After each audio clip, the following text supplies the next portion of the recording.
श्रीशैलेश दयापात्रं दीभक्त्यादिगुणार्णवं यतीन्द्रप्रवणं वन्दे रम्यजामातरं मुनिं लक्ष्मीनाथसमारम्भां नाथयामुनमध्यमाम् अस्मदाचार्यपर्यन्तां वन्दे गुरुपरम्पराम् यो नित्यमच्युतपदाम्बुजयुग्मरुग्मव्यामोहतस्तदितराणि तृणाय मेने अस्मद्गुरोर्भवतोऽस्य दयैकसिन्धोः रामानुजस्य चरणौ शरणं प्रपद्ये माता पिता युवतयस्तनया विभूतिः सर्वं यदेव नियमेन मदन्वयानाम् आद्यस्य न कुलपतेर्वकुलाभिरामं श्रीमत्पदङ्घ्रियुगलं प्रणमामि मूर्ध्ना भूतं शरश्च महदाह्वय भट्टनाद श्रीभक्तिसार कुलशेखर योगिवाहान् भक्ताङ्घ्रिरेणु परकाल यतीन्द्रमिश्रान् श्रीमत्पराङ्कुशमुनिं प्रणतोऽस्मि नित्यं वेदान्त वेद्यामृत वारिराशेः वेदार्थ सारामृत भूरमग्रियम् आदाय वर्षन्तमहं प्रपद्ये कारुण्यपूर्णं कलिवैरिदासं कलिध्वंसि दयापात्रं पश्चात् सुन्दर संयुतम् अज्ञातज्ञापकं पुंसाम् अस्मद्देशिकमाश्रये।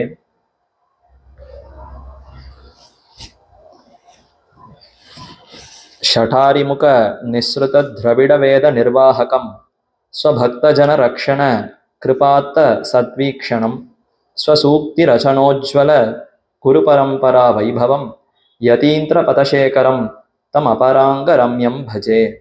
तुलाशतभिषग्जातं श्रीलोकार्यपदाश्रितं ज्ञानादिभूषणं वन्दे पश्चात् सुन्दरदेशिकम्। நம்முடைய சம்பிரதாயம் ஸ்ரீ வைஷ்ணவ சம்பிரதாயம் என்று கொண்டாடப்படக்கூடிய ஆச்சரியமான சம்பிரதாயம். லக்ஷ்மிநாத சமாரம்பாம் என்று இந்த சம்பிரதாயம் தொடங்கப்பட்டது லக்ஷ்மிநாதனிடத்திலே.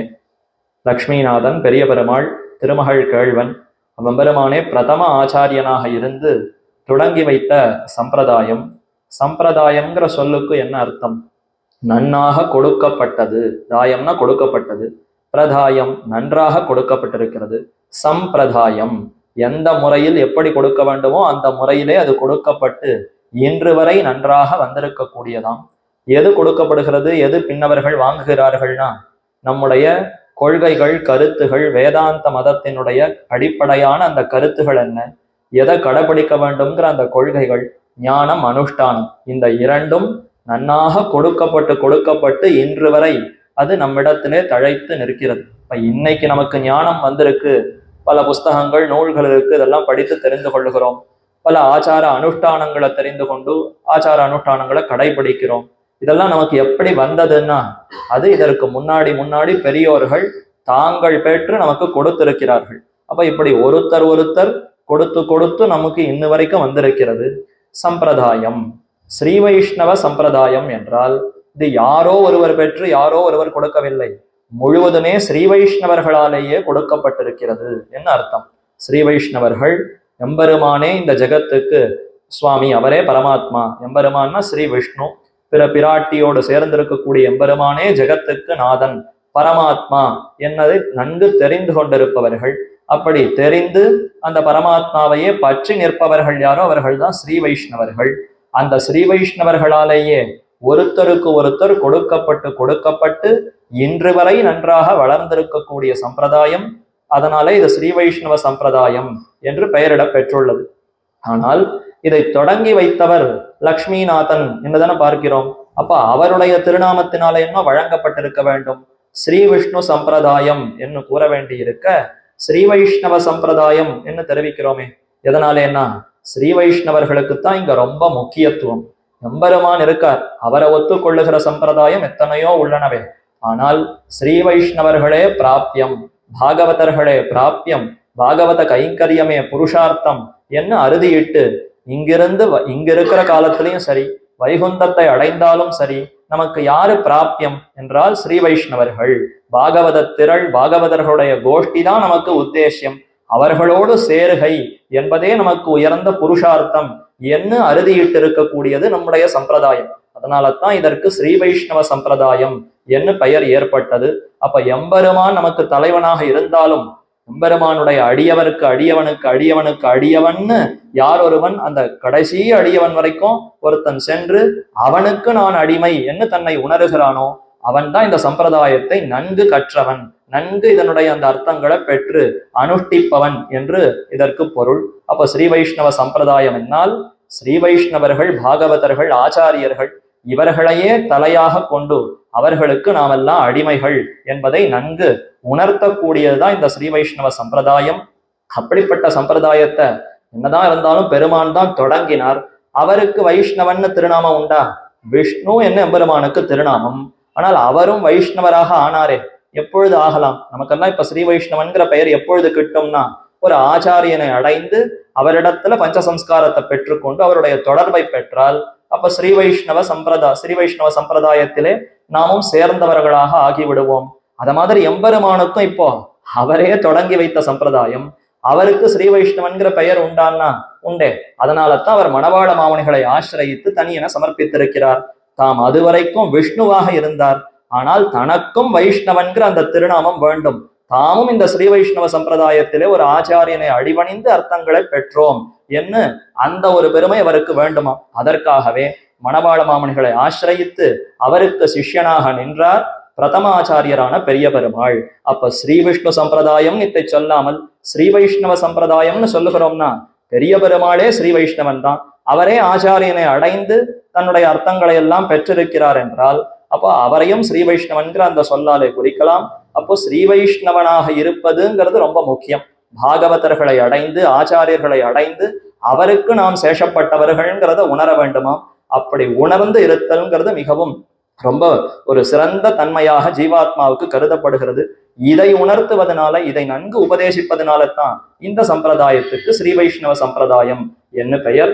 அப்ப இந்த சம்பிரதாயத்துக்கு அடித்தளமாக தூண்களாக இருப்பவர்கள் ஸ்ரீ வைஷ்ணவர்கள், ஆச்சாரியர்கள், ஸ்ரீ வைஷ்ணவ பாகவதர்கள் என்று கொள்ளலாம்.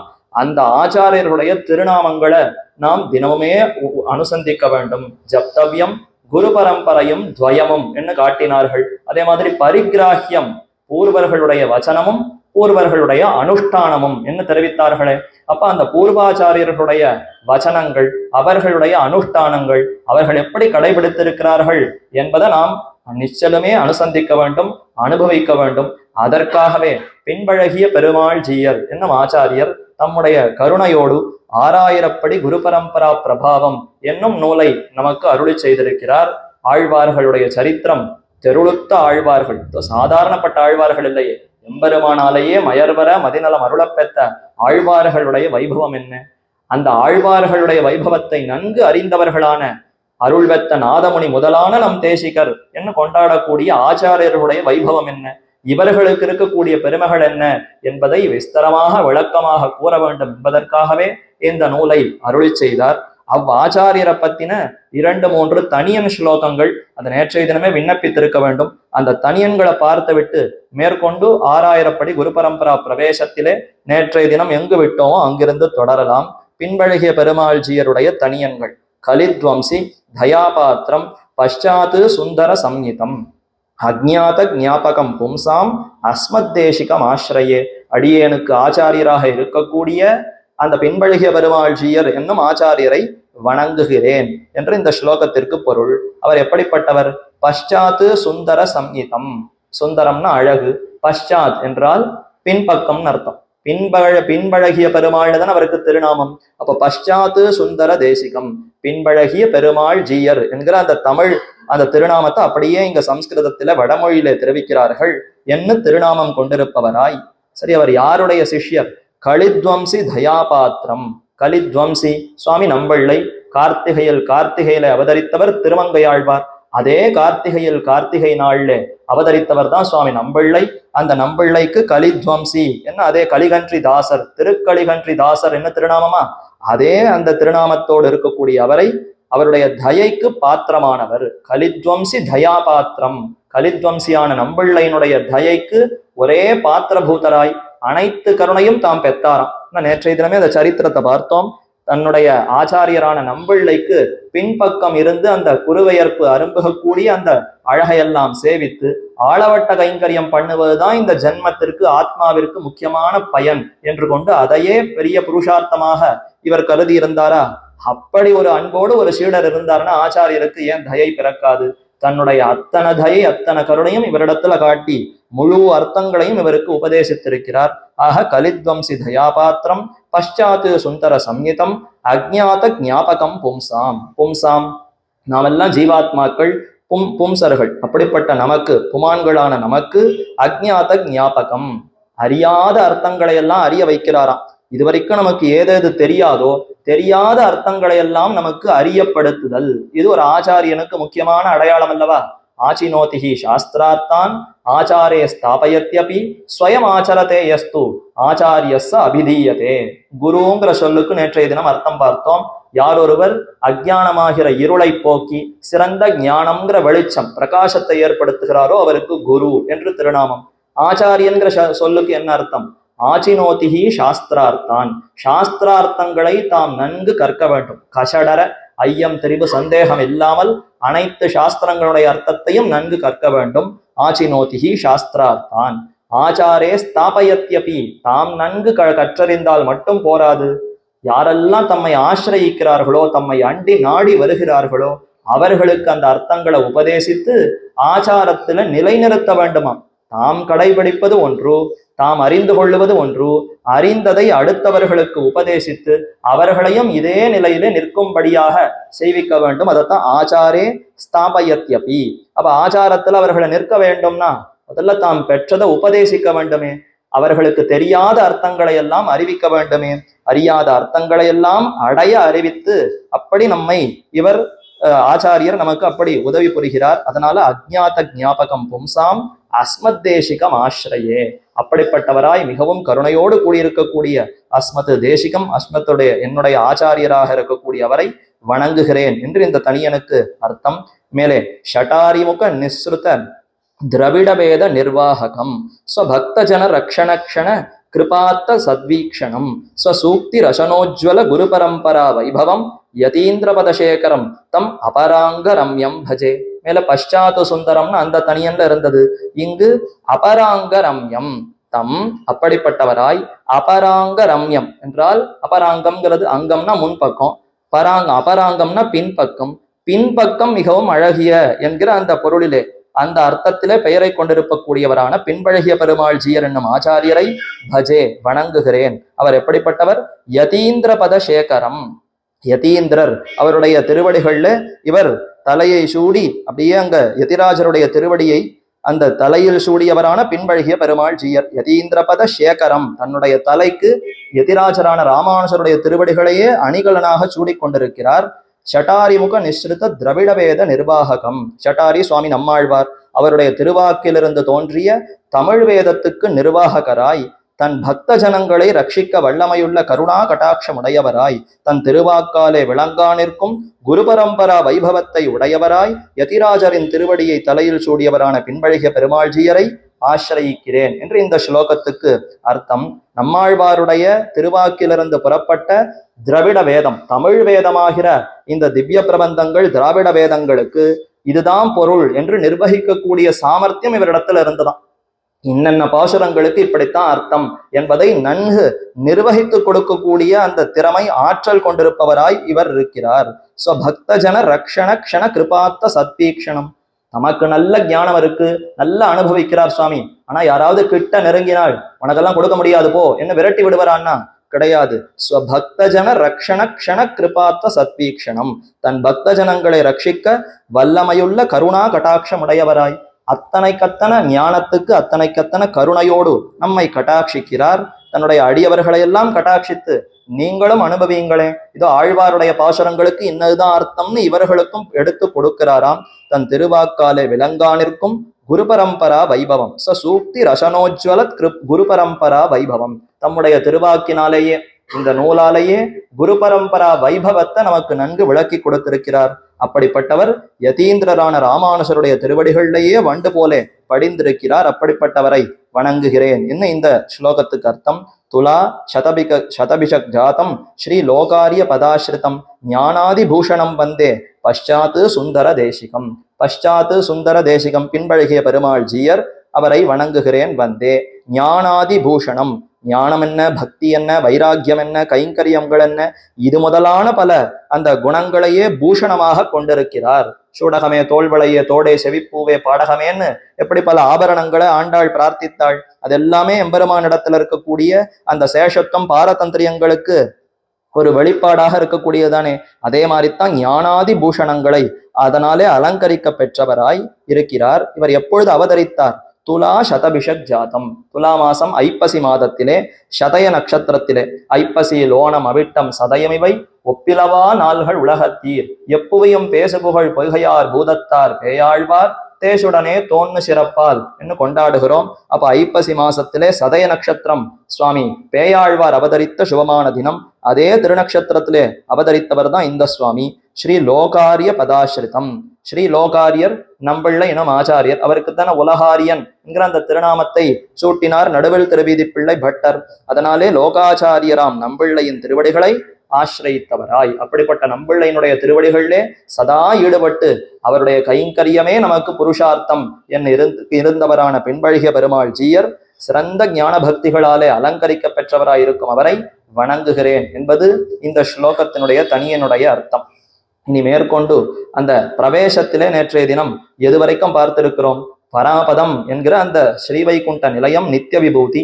அது எப்பேற்பட்ட பெருமை கொண்டிருக்கிறது, எத்தனை ஒளி பொருந்தியதாய், எத்தனை பெருமைகளோடு அது திகழ்கிறது, நித்தியமாக இருக்கிறது, வேதாந்தங்கள்னாலே எப்படி அது புகழப்பட்டிருக்கிறது என்பதையெல்லாம் பார்த்தோம். வேதாந்தம் மட்டும் அல்லாது அதற்கப்புறம் ஸ்மிருதிகள், யாக்ஞவல்யர் முதலான அந்த ரிஷிகளாலே அருளப்பட்ட ஸ்மிருதிகள் என்ன, பஞ்சம வேதமான மகாபாரதத்திலே கூறப்பட்ட பிரமாணங்கள் என்ன, ஸ்ரீ விஷ்ணு புராணம், புராண ரத்னங்களிலே அந்த புராணங்களிலே இந்த ஸ்ரீவைகுண்டம் எப்படி புகழப்பட்டிருக்கிறது என்பதையும் பார்த்தோம். அதே மாதிரி பாஞ்சராத்திராதி வச்சன சஞ்சயங்களிலும், பாஞ்சராத்திரம் முதலான அந்த ஸ்மிருதி நூல்கள், அந்த சாஸ்திரங்கள்லையும் எப்படி இந்த பரமபதமானது கொண்டாடப்பட்டிருக்கிறது என்பதை பார்த்தோம். என்ன இருந்தாலும் இது அனைத்துமே வடமொழி வேதத்திலே அமைந்திருக்கிறது, வடமொழி சாஸ்திரங்கள். ஆனா நமக்கு தென்மொழியும் அவசியமாயித்தே. எப்படி 2 கண்கள், ஒவ்வொருத்தருக்கும் 2 கண்கள் இருக்கு. ஒரு கண்ணால திராவிட வேதத்தை அதில் இருக்கிற அர்த்தங்களை எல்லாம் பார்த்து அனுபவிக்கணும், மற்றொரு கண்ணை போல வடமொழி வேதங்களை கொள்ள வேண்டும். அப்படி இந்த 2ஐயும் கொண்டுதானே உபய வேதம், உபய வேதாந்தம் என்று நம்முடைய சம்பிரதாயத்துல கொண்டாடுகிறோம். அதே போல இதுவரைக்கும் வடமொழி வேதாந்தத்துல இருக்கக்கூடிய பிரமாணங்களை எல்லாம் எடுத்து காட்டினார். இது அடுத்ததாய் தென்மொழி வேதமான திராவிட வேதமான ஆழ்வார்களுடைய ஸ்ரீசூக்திகளை எடுத்து பிரமாணங்களை காட்டுகிறார். அவர்கள் எப்படிப்பட்டவர்கள்? மயர்வர மதிநலம் அருளப்பெற்ற ஆழ்வார்களாலே. இதற்கு முன்னாடி வெறும் நூல்களுடைய பெயர்களை மட்டும் சொன்னார். அந்த நூல்களை அருளி செய்திருக்கக்கூடிய ரிஷிகளுக்கு ஏதேனும் விசேஷமா அவர்களுக்கு ஏதானோ தெரிவித்தாரா, விசேஷணங்களை இட்டாரான்னு பார்த்தா எந்த விசேஷனமும் இடவில்லை. வேதங்களை யாரும் அருளி செய்யல, வேதாந்தங்களையும் யாரையும் அருளி செய்யல. அதற்கப்புறம் இருக்கக்கூடிய நூல்கள் எல்லாம் யாரோ ஒருத்தராலே அருளி செய்யப்பட்டது தானே. அப்படிப்பட்டவர்களுக்கெல்லாம் இந்த மாதிரி மயர்வர மதிநலம் அருளப்பெற்றங்கிற விசேஷணத்தை போடல. ஆனா ஆழ்வார்களுக்கு மட்டும் என்ன பெருமைன்னா, மயர்வர மதிநலம் அருளப்பெற்ற ஆழ்வார்களாலே இவர்கள் எம்பெருமானிடத்துல ஆழ்ந்தார்கள், பக்தியினாலே மிகவும் ஈடுபட்டார்கள். ஆனா தங்கள் முயற்சியினால ஈடுபட்டார்களா, தங்கள் முயற்சியினால இந்த அன்பு பக்தியை பெற்றார்களான்னா, எம்பெருமானே இவர்களுடைய அந்த அஜ்ஞானம் அறிவின்மையை போக்கி தன்னுடைய உயர்ந்த ஞானம், தன்னை பற்றியதான அந்த அன்பு பக்தியை கொடுத்திருக்கிறார். மதி என்பதினாலே சிறந்த ஞானம், நலம் என்பதினாலே ஞானம் கனிந்த நலமான பக்தி, இந்த 2ஐயும் எம்பெருமான் அருள, கருணையாலே அருள. இவர்கள் சாதனத்தை அனுஷ்டிக்கல. ரிஷிகள் எல்லோரும் நெடுங்காலம் மலை மேல் நின்றும் கடல் கிடந்தும் அங்கும் இங்கும் இருந்து தபஸ் பண்ணி ஞானத்தை கைவர பெற்றார்கள். ஆனால் இந்த ஆழ்வார்களோ ஏதும் தெரியாமல் அப்படியே உலகத்துல சாதாரண சம்சாரிகளாக இருக்க, எம்பெருமானே அப்படி தன்னுடைய நிருகேதுக கருணையினாலே தாமே தேர்ந்தெடுத்து இவர்களுக்கு மயர்வர மதிநலம் அருளப்பெற்றான். அப்படிப்பட்ட ஆழ்வார்களாலே நலமந்தமில்லதோர் நாடு என்றும், சுடரொளியாய் நின்ற தன்னுடை சோதி என்றும், தெளிவிசும்பு திருநாடு என்றும், மாக வைகுந்தம் என்றும், தெளிதாகிய சேன்விசும்பு என்றும் இத்தியாதி வாக்கிய சதங்களிலும் அறுதியிடப்பட்ட அளவிறந்த ஏற்றத்தை உடைத்தாய். சதம்னா 100, 100ற்றுக்கணக்கான வாக்கியங்களினாலே அறுதியிடப்பட்ட, நன்கு அறுதியிடப்பட்டது. இனிமே ஆராய்ச்சி பண்ணி முடிவு பண்ண வேண்டாம், இது நன்றாக முடிவு பண்ணப்பட்டது. அளவிறந்த ஏற்றத்தை உடைத்தாய். என்ன முடிவு பண்ணோம்? நித்திய விபூதிக்கு இவ்வளவுதான் பெருமை என்ன முடிவு பண்ணிட்டோம்னா, அளவிறந்த பெருமை உடைந்தது நித்திய விபூதி. ஸ்ரீவைகுண்டம்னு சொல்லுகிறோமே, அந்த இடத்தினுடைய பெருமைங்கிறது அளவிறந்தது. நம்மால புத்தியினால அதை பிடித்து விட முடியுமா? இவ்வளவுதான் ஒரு அளவு சொல்லி அதை முடிக்க முடியுமான்னா அளவிறந்தது என்று அறியலாம். இதே போலத்தான் எம்பெருமானுடைய பெருமைகளை எப்படி அறியலாம்னா, எம்பெருமானுடைய பெருமைகள் அளவிறந்தது, எம்பெருமானுடைய வாசஸ்தானமான இருக்கக்கூடிய நித்திய விபூதியினுடைய பெருமையும் தன்மைகளும் அளவிறந்தது. அது இவ்வளவுதான் என்ன முழுமையாக நம்மால அறிந்து கொள்ள முடியாது. அப்ப அறிந்து கொள்ள முடியாதுன்னா மொத்தமா விட்டுடலாமான்னா அது எப்படி விட முடியும்? அது எவ்வளவு பெருமை கொண்டிருக்கிறதுங்கிறத முழுமையாக அறிய முடியாதே தவிர ஓரளவுக்கு அறியலாம். அப்படி அறிந்தால்தான் இந்த சம்சாரத்திலிருந்து அங்கு போக வேண்டும்ங்கிற விருப்பமே ஏற்படும். அவ்வளவு பெரிய இடம் இருக்கான், அத்தனை ஒரே புகழ் பெருமையோடு அது இருக்கிறதாம், அத்தனை ஆனந்தமயமா இருக்கும்னு அந்த போகிற இடம், கிடைக்கக்கூடிய இடத்தினுடைய பெருமையை ரொம்ப மனசில ஈடுபடுத்தி அதை நன்னா அழுத்தம் திருத்தமா சொல்லி நம்ம மனசுல பதிய வச்சாதான் அப்ப அங்க போகணுங்கிற அந்த விருப்பமே நமக்கு ஏற்படும். அதனால நம்மால எவ்வளவு முடியுமோ அவ்வளவு கிரகிக்க முடியுமோ அந்த அளவுக்கு அதனுடைய பெருமையை தெரிந்து கொள்ளலாம். சமுத்திரத்துக்கு போறோம், கடல்ல போய் மொத்த சமுத்திரத்துல எவ்வளவு நீர் இருக்குன்னு அத்தனையுமா பார்த்து தெரிந்து கொள்ள முடியும்? நாம ஏதோ கரையில நின்று 2 நிமிஷம் அந்த ஜலத்துல நின்று கொண்டு சுகத்தை ஆனந்தத்தை பெறலாமே தவிர முழு கடலும் எவ்வளவு நீளம் எவ்வளவு அகலம் எவ்வளவு ஆழம்னு தெரிந்து கொண்ட பிற்பாடுதான் கடலுக்கு போவேன் ஆனந்தத்தை அனுபவிப்பேன்னா அது எவ்வளவு முட்டாள்தனம். அப்ப நமக்கு எவ்வளவு முடியுமோ அந்த அளவுக்கு அனுபவித்து அதிலிருந்து நம்முடைய அந்த சத்தையை பெற்றுக்கொள்ளலாம். அதே போலத்தான் இப்ப ஆழ்வார்கள் அருளுகிறார்கள், நலமந்தமில்லதோர் நாடு. திருவாய்மொழியில ஆச்சரியமா நம்மாழ்வார் தெரிவிக்கிறார், அந்த வைகுந்தம்ங்கிறது எப்படிப்பட்டதுன்னா நலமந்தமில்லதோர் நாடு. நலம் என்றால் இவ்விடத்துல ஆனந்தம் என்ற அர்த்தம், அந்தம்னா முடிவு, ஆனந்தத்திற்கு முடிவே இல்லாததான ஓர் நாடு, ஒப்பற்ற நாடு. அது பெரிய நாடா. இந்த நாடு, இந்த பாரதம், இங்க இருக்கக்கூடிய இந்த அண்டம், இதெல்லாம் நாடான்னா இதெல்லாம் நாடு இல்ல, மாறிக்கொண்டே இருக்கிறது. ஒரு காலத்துல படைக்கப்படுகிறது, ஒரு காலம் அழிக்கப்படுகிறதுன்னா அப்ப இது சாதாரண ஒரு நாடு. அது ஒப்பற்றதான நாடு. எதனாலே ஒப்பற்றதுன்னா நலம் அந்தமில்லதோர் நாடு. ஆனந்தம்ங்கிற அந்த ஒரு சுகம் இருக்கே, ஆனந்த அனுபவம், அதற்கு ஒரு முடிவே கிடையாதான் அந்த உலகத்துல. இந்த உலகத்துல கூட ஆனந்தம் கிடைக்கிறதேன்னா அது ஏதோ தாழ்ந்த சிற்றின்பங்கள், தாழ்ந்த உலக விஷய சுகானுபவம். விஷயானுபவம்ங்கிறது எத்தனை நாள் நிலைக்கும்? சுத்ரம் ஜுகுப்சித சுகம் சுகமித்யுபாஸ்தே என்ன கூறத்தாழ்வான் தெரிவிக்கிறார். நாமெல்லாம் சுகம் சுகம்னு ஏதோ ஆனந்தங்களை அனுபவிக்கிறோம். இதெல்லாம் எப்படிப்பட்டதுன்னா ரொம்ப அருவருக்கத்தக்கதாய் ரொம்ப தாழ்ந்ததாக இருக்கக்கூடிய சுகமா. சுத்ரம் மிகவும் தாழ்ந்ததாய், ஜுகுப்சித சுகம் அப்படின்னா இன்னொருத்தர் யாரான்னு இதை கேட்டா அவர்களுக்கு அப்படியே கொமட்டி கொண்டு அப்படியே வாயால அது அத்தனையும் வாந்தி எடுக்கிற மாதிரி அந்த அளவுக்கு ஒரு துர்நாற்றம், ஒரு தாழ்ந்த தன்மை கொண்டிருக்கக்கூடியதான ஒரு ஆனந்தம். நமக்கு எது ஆனந்தம்னு தோணுகிறதோ அது இன்னொருத்தருக்கு அது துக்கம்னு தோணலாம். ஏதோ விலங்குகளுக்கு ஏதோ ஒன்று ஆனந்தமா இருந்ததுன்னா அது நமக்கு துக்கமாகப்படலாம். அப்ப இப்படி ஒவ்வொருத்தரோடு ஒப்பிட்டு பார்க்கும் பொழுது ஆனந்தம்ங்கிறது அடுத்தடுத்த நிலைக்கு போக போக கீழானந்தம்ங்கிறது ஒண்ணுமே இல்லை, அது பெரிய நரகம், பெரிய கஷ்டம்ங்கிற அளவுக்கு அது மாறி போகிறது. அப்ப இந்த உலகத்து இன்பம்ங்கிறது நீடித்ததல்ல, நிறைவானதும் அல்ல, உயர்ந்ததும் அல்ல. அப்ப அல்பமானது, தாழ்ந்தமானது, நிலையானதும் இல்லை, உயர்ந்ததும் இல்லை. அப்படிப்பட்ட இந்த ஆனந்தத்தை விட வைகுந்தத்துல கிடைக்கக்கூடிய ஆனந்தம்ங்கிறது நலத்திற்கு அந்தமே கிடையாது. நலமந்தம் இல்லதோர் நாடு புகவீர் பலமுந்து சீரில் படிமின் ஓவாதே. அப்படிப்பட்ட அந்த நாடு புக வேண்டும்னு விருப்பமுடையவர்கள் இதோ பல முந்து சீரில் அந்த நாட்டுக்கு போகணும்னு ஒரு விருப்பம் ஏற்பட்டதுன்னா இந்த நிலையில இங்க இருக்கும் பொழுதே அந்த ஆனந்தம் அதிகரிக்குமா? சாதாரணமா நமக்கு எப்படி பழக்கம், ஏதோ ஒரு விஷயத்தை அடையணும்னா அடைந்த பிற்பாடுதான் அதனுடைய பயனை பெறலாம்.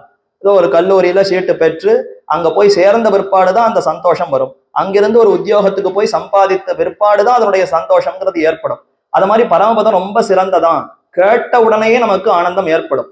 அங்கு போய் அடைந்த பிற்பாடுதான் அதனுடைய பயனை நாம அனுபவிப்போமான்னு கேட்டா இல்லையா. பல முந்து சீரில் படிமின் ஓவாதே.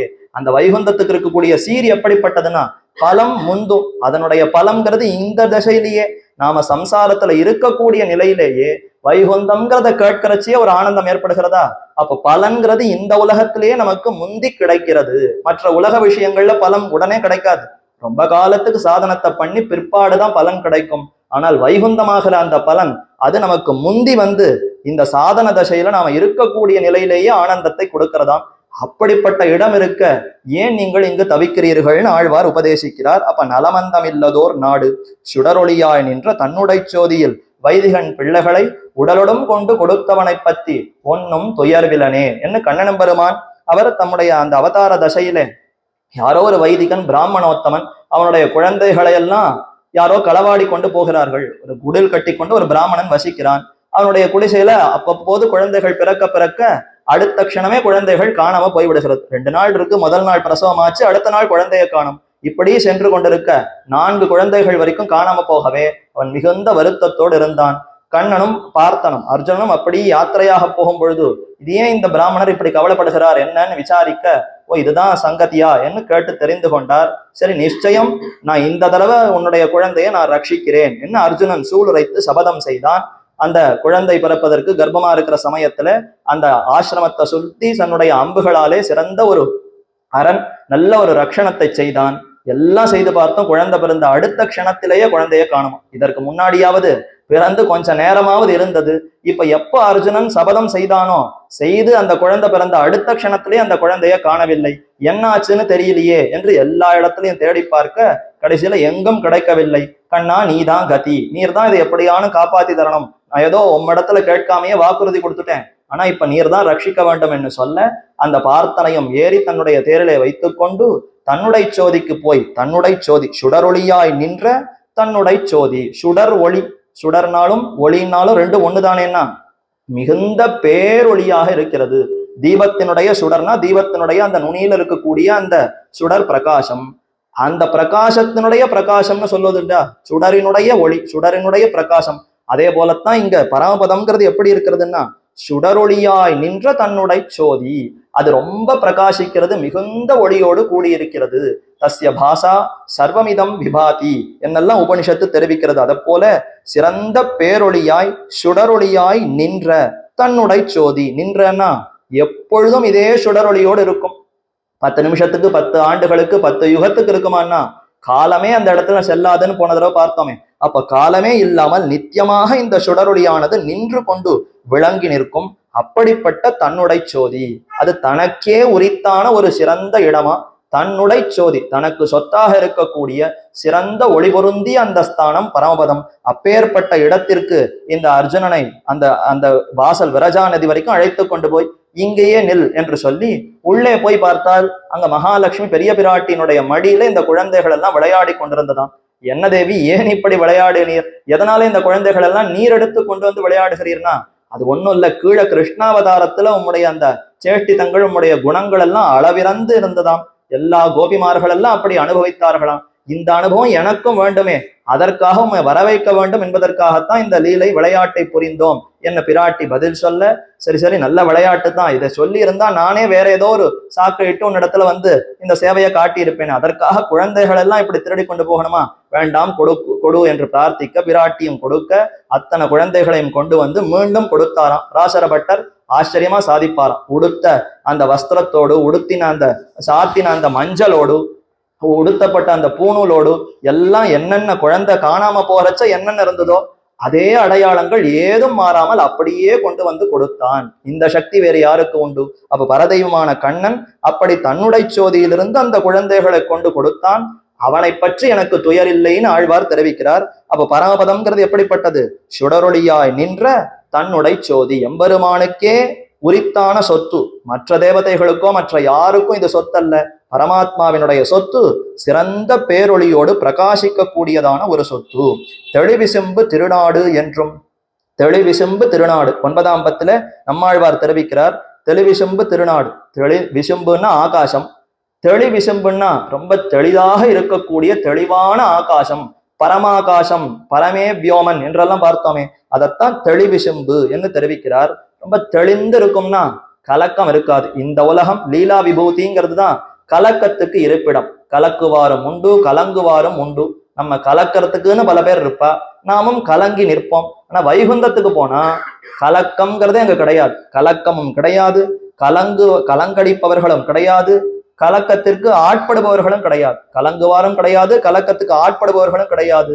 எங்கு பார்த்தாலும் தெளிவோடு தெளிந்த ஞானத்தோடு இருப்பவர்கள் வைகுண்டத்துல இருக்கக்கூடியவர்கள். அப்ப தெளிவிசும்பு திருநாடு, உயர்ந்ததாய் சிறந்த செல்வம் போல எம்பெருமானுக்கு உயர்ந்த செல்வமாகவே திகழக்கூடிய திருநாடு தெளிவிசும்பு திருநாடு என்றும்.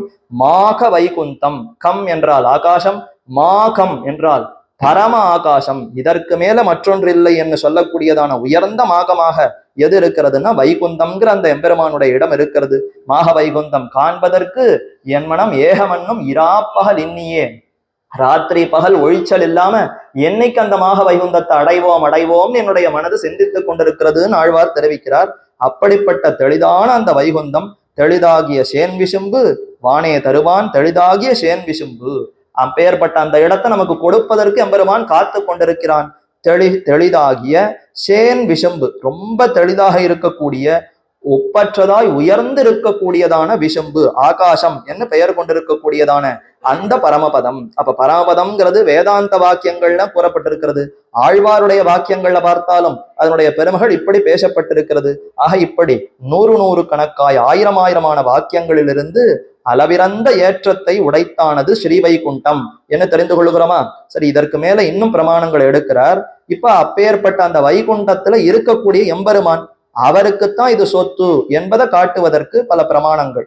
குணாகா பிரதானம் புருஷ பரம்பதம் பராத்பரம் பிரம்மச்சதே விபூதயா என்றும், பரமயோகி மாங்மனசா அபரிச்சேத்திய ஸ்வரூப ஸ்வபாவ என்று தொடங்கி நிரதிசய வைகுண்டநாத என்றும், காலாதிகா தவ பராமஹதி விபூதிஹி என்றும், யத் தூரே மனசோ யதேவ தமசப்பாரே யதத் யத்புதம் என்றும் சர்வ பூர்வ தேசிக ஸ்தோம பிரசஸ்தமாய் இப்படி வேதாந்தங்களாலும் ரிஷிகளாலும் ஆழ்வார்களாலும் ஆச்சாரியர்களாலும் ஏககண்டமாக பிரதிபாதிக்கப்பட்ட பிரபாவ அதிசயத்தை உடைய பரமபதத்தினே.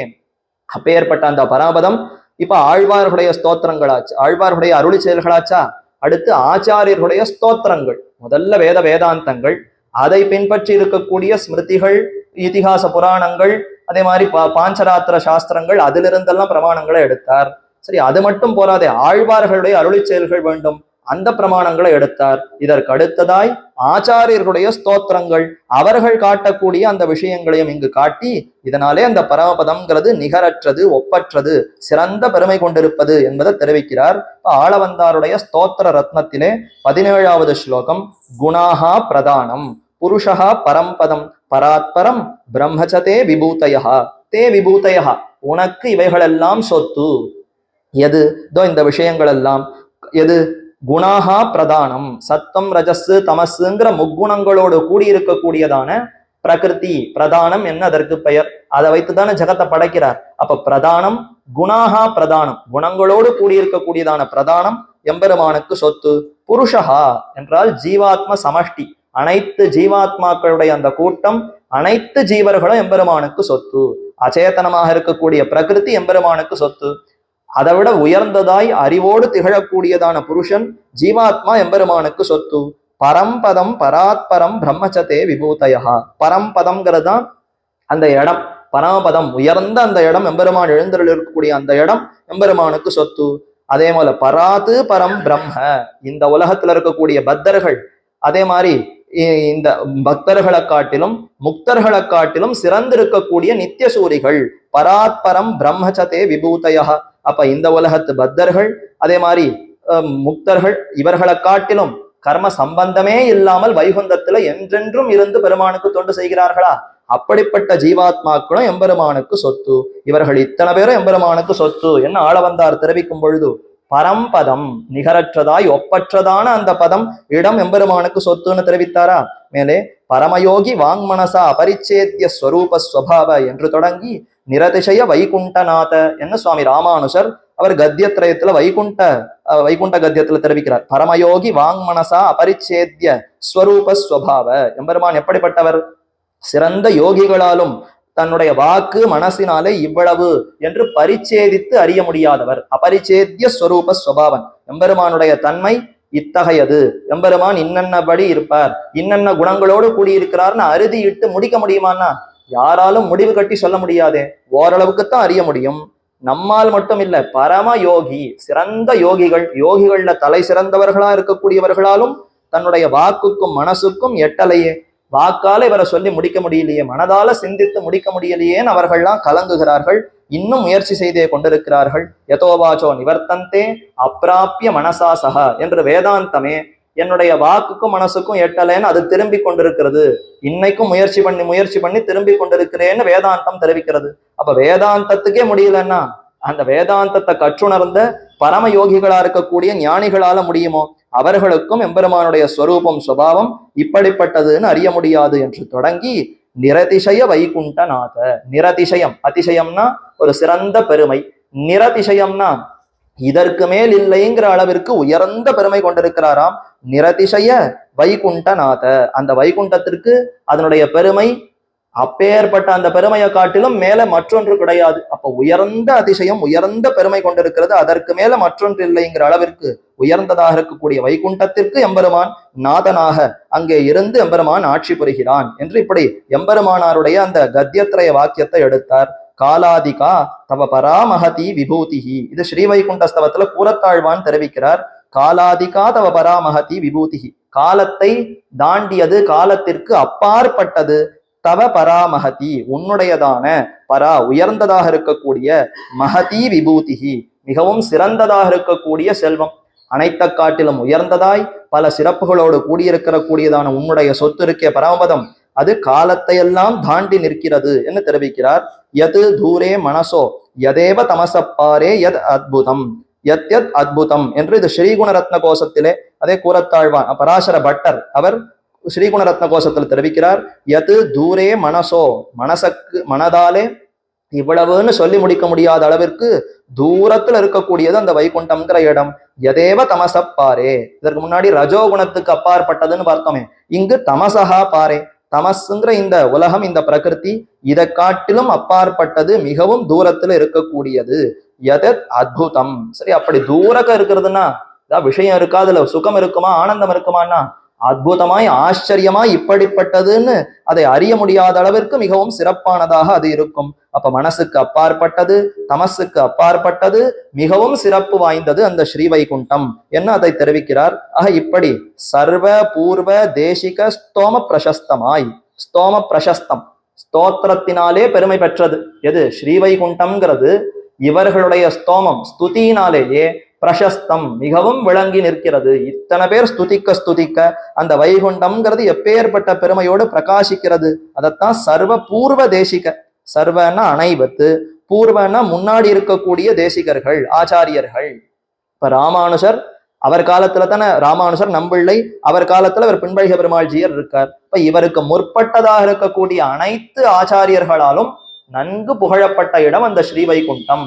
அப்போ இதற்கு முன்னாடி ரிஷிகளும் புகழ்ந்திருக்கிறார்கள், சிறந்த ஆழ்வார்களும் புகழ்ந்திருக்கிறார்கள், அதற்கடுத்து ஆச்சாரியர்களும் புகழ்ந்திருக்கிறார்கள். அப்ப சர்வ பூர்வ, இதற்கு முன்னாடி இருக்கக்கூடிய அனைத்து ஆச்சாரியர்களாலும் புகழப்பட்டதாக இருக்கக்கூடிய அந்த ஸ்ரீவைகுண்டம் இப்படி வேதாந்தங்களாலும், மீண்டும் ஒரு தடவத்தை சேர்த்து சேரப்பிடித்து தெரிவிக்கிறார். ஆக இப்படியாக வேதாந்தங்களாலும் ரிஷிகளாலும் ஆழ்வார்களாலும் ஆச்சாரியர்களாலும் ஏககண்டமாக பிரதிபாதிக்கப்பட்ட பிரபாவ அதிசயத்தை உடைய பரமபதத்திலே, அந்த பரமபதம் இப்படி ஆழ்வார்கள் ஆச்சாரியர்கள் அனைவரும் ஏககண்டமாக தெரிவிக்கிறார்கள். அது என்ன ஏககண்டம்? கண்டம்னா கழுத்து, ஏககண்டம்னா ஒரு மிடராக அருளி செய்தனர், ஒரே கழுத்தை உடையவர்களாக அருளி செய்தனர். அப்படின்னா என்ன அர்த்தம்? ஒருத்தர் பேசினது இன்னொருத்தர் பேசினதுக்கு முரண்பாடே இருக்காது. அனைவர் கூறக்கூடிய அனைத்து அவர்களுடைய உபதேசங்களும் ஒரே அர்த்தத்தோடு ஒரே நோக்கோடு இருக்குமே தவிர இவர் ஒரு விதத்துல பேசுவார், அவர் ஒரு விதத்துல பேசுவார், ரெண்டு பேருக்கும் முரண்பாடு இருக்கும். அப்படி நம்முடைய சம்பிரதாயத்துல கிடையாதா? வேதாந்தம் என்ன தெரிவித்ததோ அதைத்தான் ஸ்மிருதிகள்ல ரிஷிகளும் தெரிவிப்பார்கள், அதையேத்தான் பாஞ்சராத்திரம் பேசும், அதையேத்தான் ஆழ்வார்களும் தெரிவிப்பார்கள், அதையேத்தான் பூர்வாச்சாரியர்களும் தெரிவிப்பார்கள். அப்ப இப்படி ஒவ்வொருத்தருடைய வாக்கியத்திலும் பார்த்தா முரண்பாடே இருக்காது. அனைவரும் ஒரே கருத்தை கொண்டு ஒரே கொள்கையோடு பேசினவர்கள், ஏககண்டமாக பிரதிபாதிக்கப்பட்ட பிரபாவ அதிசயம், பிரபாவம் பெருமை, அதிசயம் சிறந்த பெருமை, கொஞ்ச நஞ்சமா எத்தனையோ அளவிறந்த பெருமையுடையதாய் பரமபதத்திலே, அப்படிப்பட்ட உயர்ந்த பரமபதத்திலே பிரகாரைஷ்ச விமானைஷ்ச சௌதைஹி ரத்னமயை விருதா என்றும் மணிதோரண சித்ராட்யா விசித்திர துவஜசாலினி என்றும் கோட்டி வைஸ்வானர பிரக்ய கிரகபங்கிவிர் ஆவிருதா என்றும் சொல்லுகிறபடியே கொடியணி நெடுமதில்களையும் கோபுரங்களையும் உடைத்தான திருப்படை வீட்டிலே, திருப்படை வீடு என்னால் அதுதான் தலைநகரம். இந்த திவ்ய தேசங்கள், இந்த எல்லா திவ்ய தேசங்களுக்கும் தலைநகரம் திருவரங்கம்னு நாம் கொண்டிருக்கிறோம். ஆனாலும் இப்ப எம்பெருமான் திருவரங்கத்திற்கே ஒரு நாள் வந்துதானே சேர்ந்திருக்கிறார். அவருக்குன்னு இயற்கையான இடம் எங்கு அவர் எப்பொழுதும் நீக்கமர நிறைந்திருக்கிறார்னா அது ஸ்ரீவைகுண்டம். தத்விஷ்ணோ பரமேபதே என்று அவருக்குன்னு விஷ்ணுவுக்குன்னு இருக்கக்கூடிய ஸ்தானம் பரமபதம் ஸ்ரீ வைகுண்டம்னு பேசித்தா. அப்ப அதுதான் படை வீடு, திருப்படை வீடு.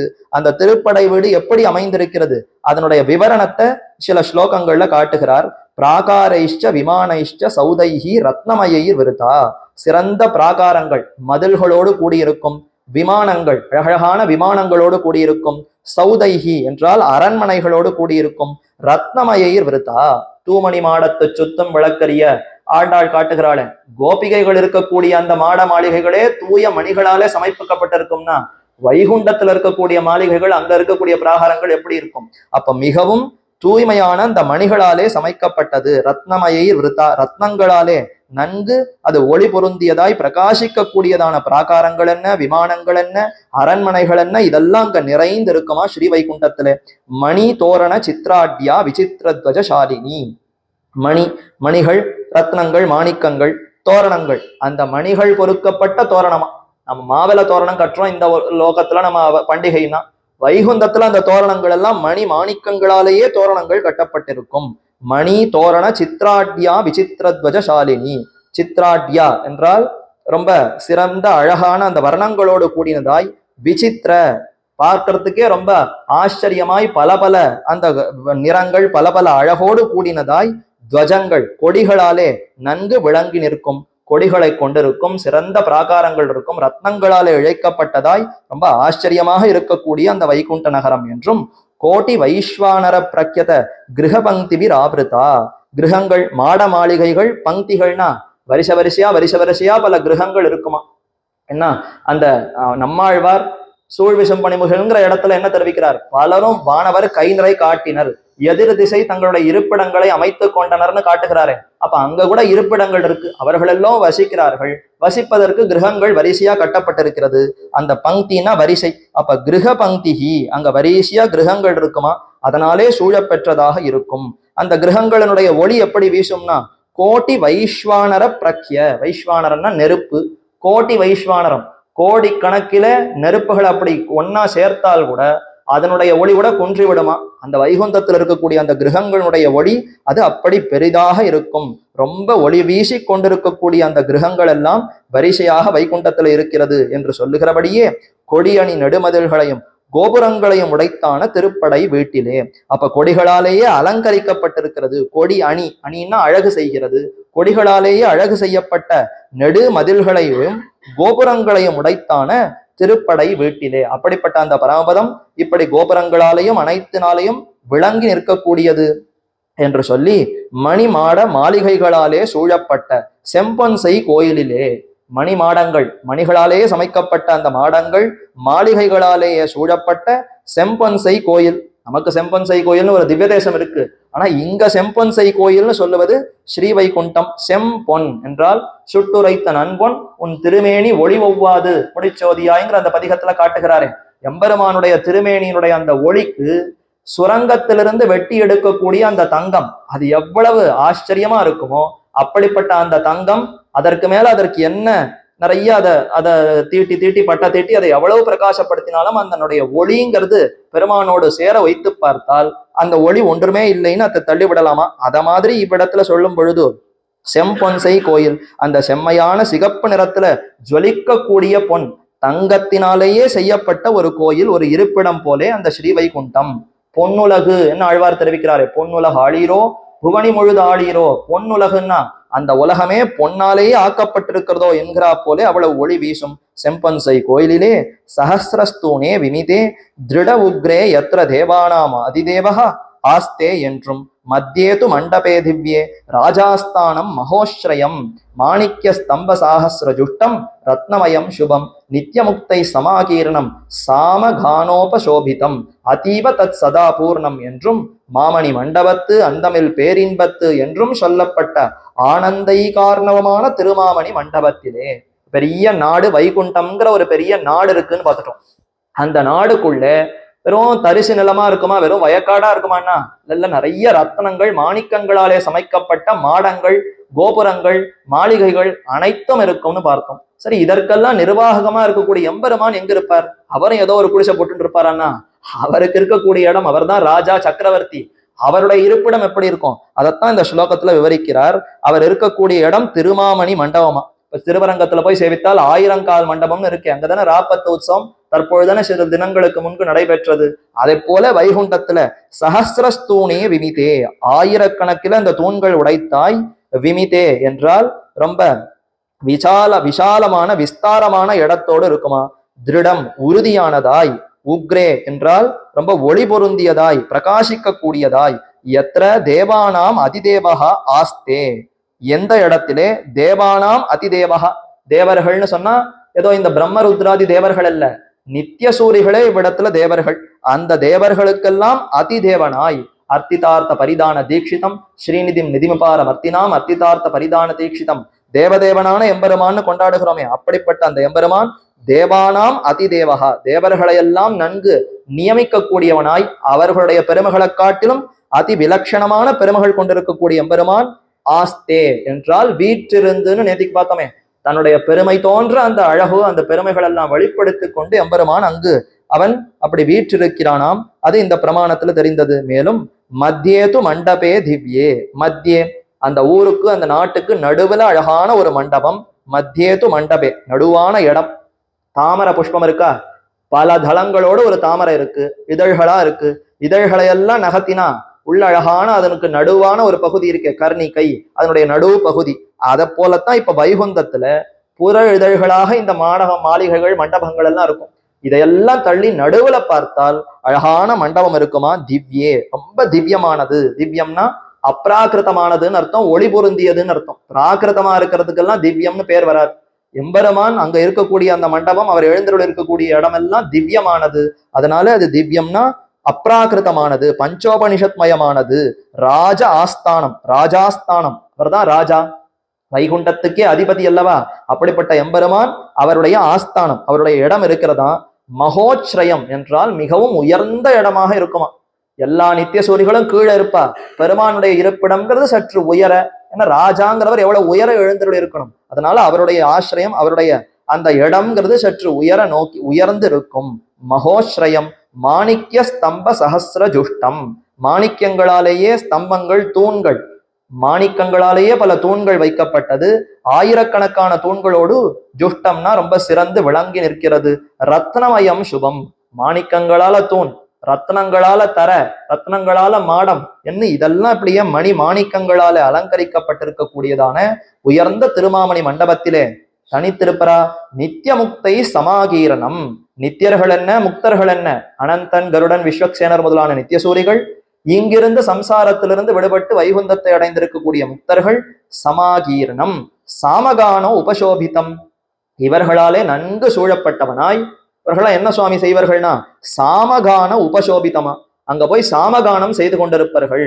வேதானாம் சாமவேதோஸ்மி என்று கண்ணனுக்கு மிகவும் பிடித்தது சாமகானம் சாமவேதமா. அதனால வைகுந்தத்துக்கு சென்று அங்க இருக்கக்கூடிய முக்தர்களும் நித்தியசூரிகளும் அங்க எம்பெருமானுக்கு சாமகானத்தை செய்கிறார்களாம். அதான் தைத்திரிய உபனிஷத்து தெரிவிக்கும் பொழுது ஹா பூஹா பூஹான்னு அதை காட்டித்து அப்படி அங்க சாமகானத்தை செய்து கொண்டு அதனாலேயே விளங்கி நிற்கக்கூடிய இடம் ஸ்ரீ வைகுண்டம். அதீவ தத் சதா பூர்ணம், அதீவ எவ்வளவுதான் சொல்றது, என்னுடைய வாக்குக்கே அப்பாற்பட்டதாய் மிகவும் உயர்ந்திருக்கும். ரொம்ப உயரத்துல ரொம்ப பல பெருமைகள் கொண்டதாக அது இருக்கும். சதா பூர்ணம், அனைத்தாலும் எப்பொழுதும் நிறைந்து இருக்கும். ஏதோ சில குணங்கள் சில பெருமைகளை சொல்லலாம்னு சொன்னனே தவிர அனைத்து பெருமைகளுக்கும் ஒரே இருப்பிடமானது. எல்லா காலத்திலும் இந்த பெருமைகள் நிறைந்திருக்கக்கூடியது அந்த ஒரு இடம் சதா பூர்ணம் என்றும்.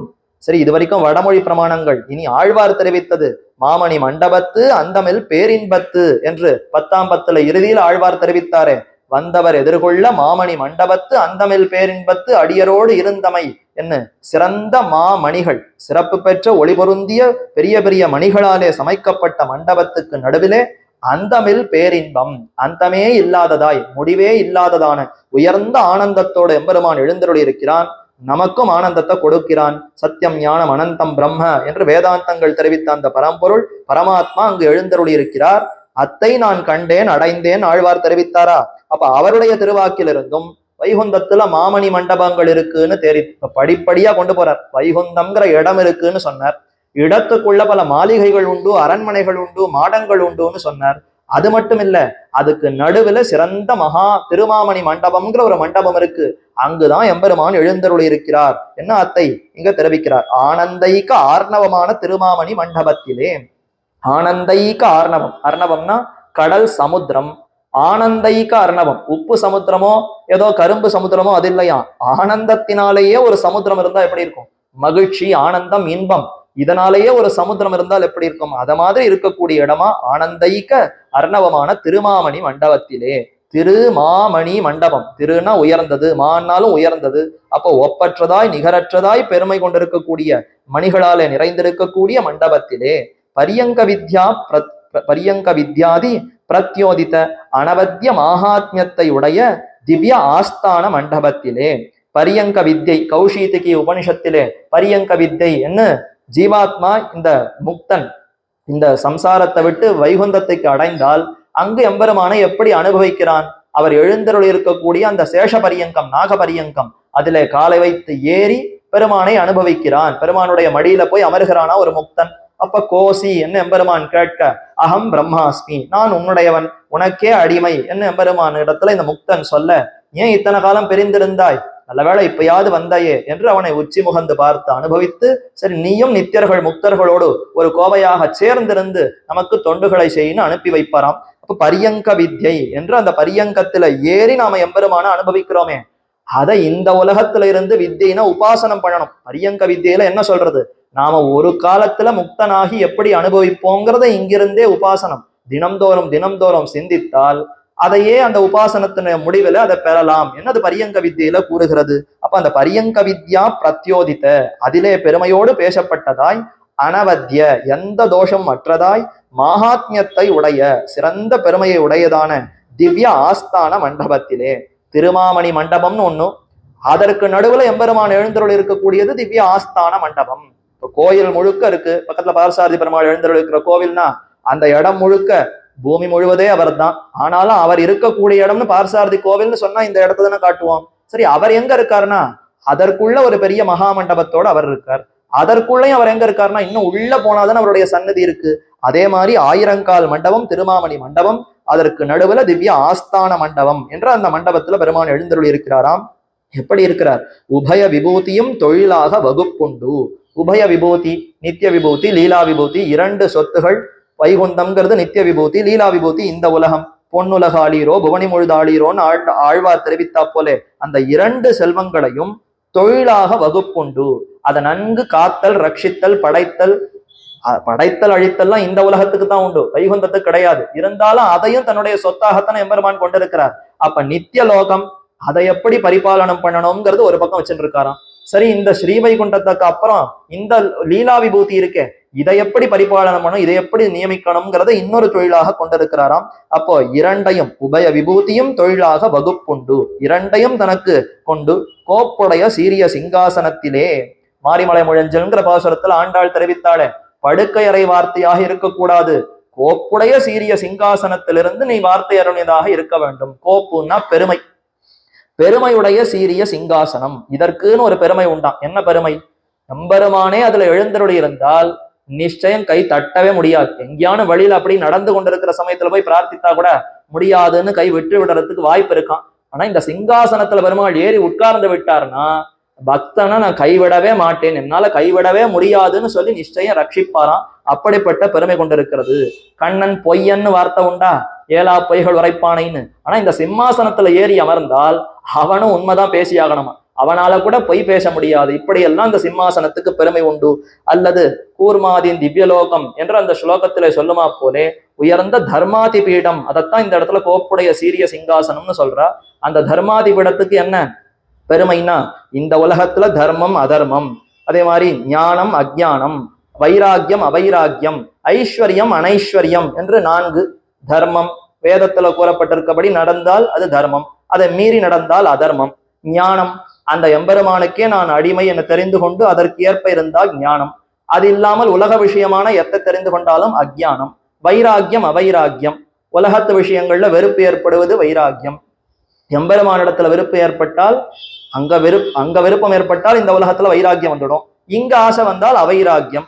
அப்புறம் ஐஸ்வர்யம்னா இந்த 3 இருந்தா சிறந்த சொத்தான். நல்ல ஞானம், அதற்கேற்ப தர்மம், அதற்கேற்ப எம்பெருமானிடத்துல அந்த எம்பெருமானிடத்துல ஆசை, இந்த மூணும் இருந்ததுன்னா அது ஐஸ்வர்யம், இது இல்லைன்னா அனைஸ்வர்யம். அப்ப இப்படி 8 விஷயங்களையும் இந்த உலகத்துல இந்த ஆசனத்துல இருந்து கொண்டுதான் எம்பெருமான் நிர்வகிக்கிறான். உலகத்துல தர்மத்தை பரிபாலிப்பதோ அதர்மத்தையும் அனுமதிப்பதோ எல்லாத்தையும் எம்பெருமான் அனுமதிக்கணும். அவருடைய கட்டுப்பாட்டுல தானே உலகமே இயங்குகிறது. அப்ப இந்த உலகத்துல யார் எந்த செயலை செய்தாலும் நின்னனர் இருந்தனர் கிடந்தனர் திரிந்தனர், நின்னிலர் இருந்திலர் கிடந்திலர் திரிந்தினர்னு அனைத்து செயல்களும் அவனுக்கு உட்பட்டுதான் நடக்கிறது. அப்ப தர்மமோ அதர்மமோ அனைத்தும் எம்பெருமானுக்கு அவருடைய அந்த சிம்மாசனத்துல இருந்து கொண்டு எம்பெருமான் இதை அத்தனையும் நிர்வகிக்கிறான். அப்படிப்பட்ட பெருமை தோற்ற சீரிய சிங்காசனத்திலே, சீர்மை பொருந்திய பெருமை பொருந்திய சிங்காசனத்திலே எம்பெருமான் எழுந்தருள் இருக்கிறானாம். தர்மாதி பீடம், இன்னைக்கும் பெருமாள் பார்சாரதி பெருமாள் பிரம்மோத்சவம் முதல் நாள்ல தர்மாதி பீடம்ங்கிற வாகனத்துல எழுந்தருளி தான் சேவை சாதிக்கிறார். அதே போல உள்ள சாத்துமறைகள் ஆகிற சமயத்துல எம்பெருமானாருடைய சாத்துமறையா இருக்கட்டும், மாமனிகளுடைய மணவாள மாமனிகளுடைய சாற்றுமறையா இருக்கட்டும், அதே தர்மாதிபீடத்துல இருந்து கொண்டுதான் சர்வஸ்வதானம் செய்கிறார். கடைசியாக தன்னுடைய அந்த திருப்பரிவட்டம் திருமாலை அனைத்தையும் ஆச்சாரியர்களுக்கு பகுமானமாக கொடுக்கும் பொழுதும் கோப்புடைய சீரிய சிங்காசனத்தில இருந்துதான் எம்பெருமான் அத்தை அருளுகிறார். என்ன ஆண்டாள் அதைத்தானே பிரார்த்தித்தாள், ஏதோ கடற்கரை வார்த்தையோ எங்கோ அங்கோ இங்கெல்லாம் கூடாது, இந்த சிம்மாசனத்துல இருந்து கொண்டு எனக்கு உபதேசிக்க வேண்டும். அதனால அதே போல அந்த பெரிய ஆசனத்துல இருந்து கொண்டுதான் எம்பெருமான் அருளுகிறார்.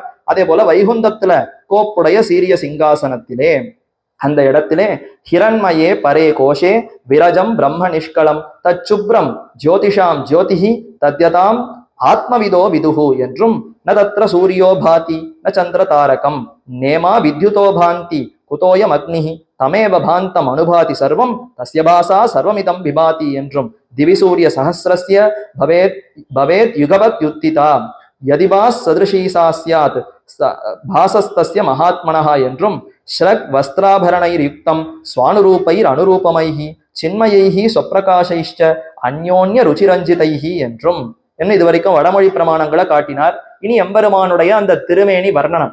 வைகுந்தத்துல இந்த மண்டபத்துக்குள்ள திவ்யாஸ்தான மண்டபத்துல இந்த ஆசனத்துல பெருமாள் இருக்காரே, அவர் எப்படிப்பட்ட பெருமையோடு இருக்காரா, அவருடைய திருமேனி ஒளி எப்படிப்பட்டது, முடிச்சோதியாய் உனது முகச்சோதி மலர்ந்ததுவோ அடிச்சோதி நீ நின்ன தாமரையாய் அலர்ந்ததுவோன்னு பெருமானுடைய பிரகாசமே மேல வீசி வீசி அவருடைய கிரீடமாக ஆயிடுத்தோ, அவருடைய திருவடிகளுடைய அந்த ஒளி கீழே வீசி வீசி அடியில் இருக்கக்கூடிய தாமரையாக மாறித்தோன்னு ஆழ்வார்.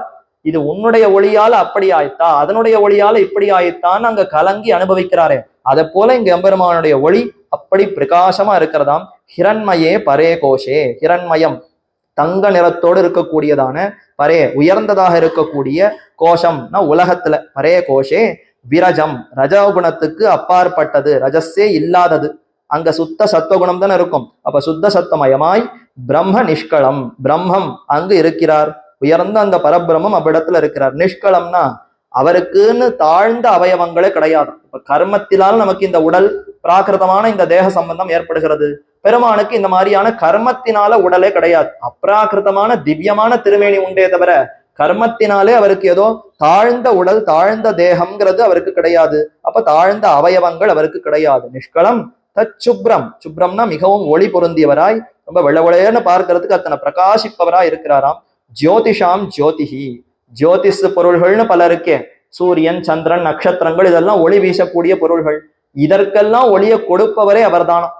சூரியன் இத்தனை பிரகாசிக்கிறதே, நெருப்பு இப்படி ஒளி வீசுகிறதேன்னா இந்த ஜோதிஷுக்கெல்லாம் ஜோதியை கொடுக்கக்கூடியவனாய், தத்யதாம் ஆத்மவிதோ விதுகு, தத்யதா ஆத்மவிதோ விதுகு, இப்படிப்பட்டவனை யார் புரிந்து கொள்ளலாம்?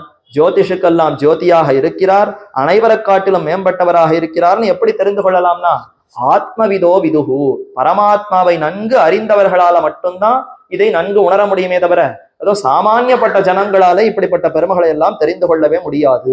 அப்ப பெருமான் உயர்ந்த அந்த ஸ்தானத்திலே ரஜோகுணத்திற்கு அப்பாற்பட்டவனாய், ரஜஸ்தமஸ் இல்லாமல் சுத்த சத்வகுணம் கொண்டிருக்கிறவனான அந்த திருமேனியோடு ஒளி பொருந்தியவனாய் அங்கு திகழ்கிறான்கிறத உயர்ந்த ஞானிகளே நன்கு அறிகிறார்கள். ஆத்மவிதோ விதுகுன்னா பரமாத்மவிதோ விதுகு, பரமாத்மாவை நன்கு அறிந்தவர்கள் இதை நன்கு தெரிவிக்கிறார்களாம். என்றும் ந தத்ர சூரியோ பாதி ந சந்திர தாரகம், அந்த வைகுந்தத்தில் இருக்கக்கூடிய அந்த எம்பெருமானுடைய அந்த திருமேனி ஒளிக்கு சமமாக சூரியனுடைய ஒளியை கூட சொல்ல முடியாதாம். ந தத்ர சூரியோ பாதி, அவ்விடத்துல சூரியன் ஒளி வீசாது, சூரியனுடைய ஒளிக்கு அங்க ஒன்றும் வேலையே கிடையாது. ந சந்திர தாரகம், சந்திரனோ தாரகம்னா நட்சத்திரம், இந்த எதற்குமே அங்கு எந்த பயனும் இல்லை, எந்த பிரயோஜனம் இல்லை. நேமா வித்யுதோ பாந்தி, மின்னல் சொல்லவே வேண்டாம். சூரியன் சந்திரன் நட்சத்திரங்களுக்கே அதனுடைய ஒளி பெருமானுடைய ஒளியோடு ஒரு நிகர் சொல்ல முடியாதுன்னா மின்னலை போய் சொல்ல முடியுமா? நேமா வித்யுதோ பாந்தி. அதே மாதிரி குதோயம் அக்னிஹி, இந்த மின்னலே இல்லைன்னா கடைசியில அக்னிய கிட்ட கூட கொண்டு வர முடியாது. ஒப்பிடணும்னு சொன்னா ஏதோ கொஞ்சமான தகுதி இருக்கணும். இந்த நெருப்புங்கிறதுக்கு அந்த தகுதி கூட இல்ல, பெருமானோட ஒப்பிட கூட முடியாது. ஆக அக்னியும் எம்பெருமானுக்கு முன்னாடி ஒளி வீசாது, பிரகாசிக்காது. தமேவ பாந்தம் அனுபாதி சர்வம், அவர் ஒருவரே பிரகாசிக்கிறார், அனைத்தையும் பிரகாசிக்கும்படி செய்கிறார். தமேவ பாந்தம் அனுபாதி சர்வம், சர்வம் அனுபாத்தின்னா இப்படி ஒளி வீசக்கூடிய பொருள்கள் என்னென்ன உண்டோ அனைத்தையும் ஒளி வீசும்படி அருளுபவரே இவர்தான். சரி, அது எப்படி செய்கிறார்னா அவருடைய பாசா, தஸ்ய பாசா சர்வமிதம் விபாதி, இவருடைய ஒளியை கொண்டுதான் இவர்கள் ஒளி வீசுகிறார்கள். சூரியன் ஒளி வீசுகிறாரே, தனித்து தன்னிடத்துல ஒளி இருக்கான்னா பெருமானிடத்திலிருந்து கொஞ்சம் கடன் வாங்கி கொண்டு இவர் வீசுகிறார். அதே போலத்தான் மற்ற பொருள்கள். அப்ப இவராலத்தான் மற்ற பொருள்கள் ஒளி வீசுகின்றன, இவருடைய ஒளியை கொண்டுதான் மற்ற பொருள்கள் ஒளி வீசுகின்றன என்றெல்லாம் அப்படி ஒளி பொருந்திய திருமேனியாக எம்பெருமான் கொண்டிருக்கிறான். திவிசூரிய சஹசிரஸ்ய, இது வரைக்கும் சொன்னது முண்டகோபனிஷத்து, கட்டோபனிஷத்து, உபனிஷத்து வாக்கியங்கள். இனி கண்ணன் கீதையில தாமே தெரிவித்திருக்கக்கூடிய வாக்கியம், திவிசூரிய சஹசிரஸ்ய பவேத் யுகபத் உத்திதா யதிவா சதுருஷி சாஸ்யாத் பாசஸ்தஸ்ய மகாத்மனஹ. அந்த தஸ்ய மகாத்மனஹா பாசஹா, அந்த பரமாத்மா பரபிரம்மத்தினுடைய பாசம், பாசம்னா ஒளின்னு அர்த்தம். அவருடைய ஒளி எப்படிப்பட்டது? அனைத்த காட்டிலும் மேம்பட்டது. யதிவா சதுரிசி சாஸ்யாத், ஒருவேளை இது நடந்தால் அப்போ அந்த எம்பெருமானுடைய ஒளி இதற்கு சமம்னு சொல்லலாம். எது நடக்கணுமா?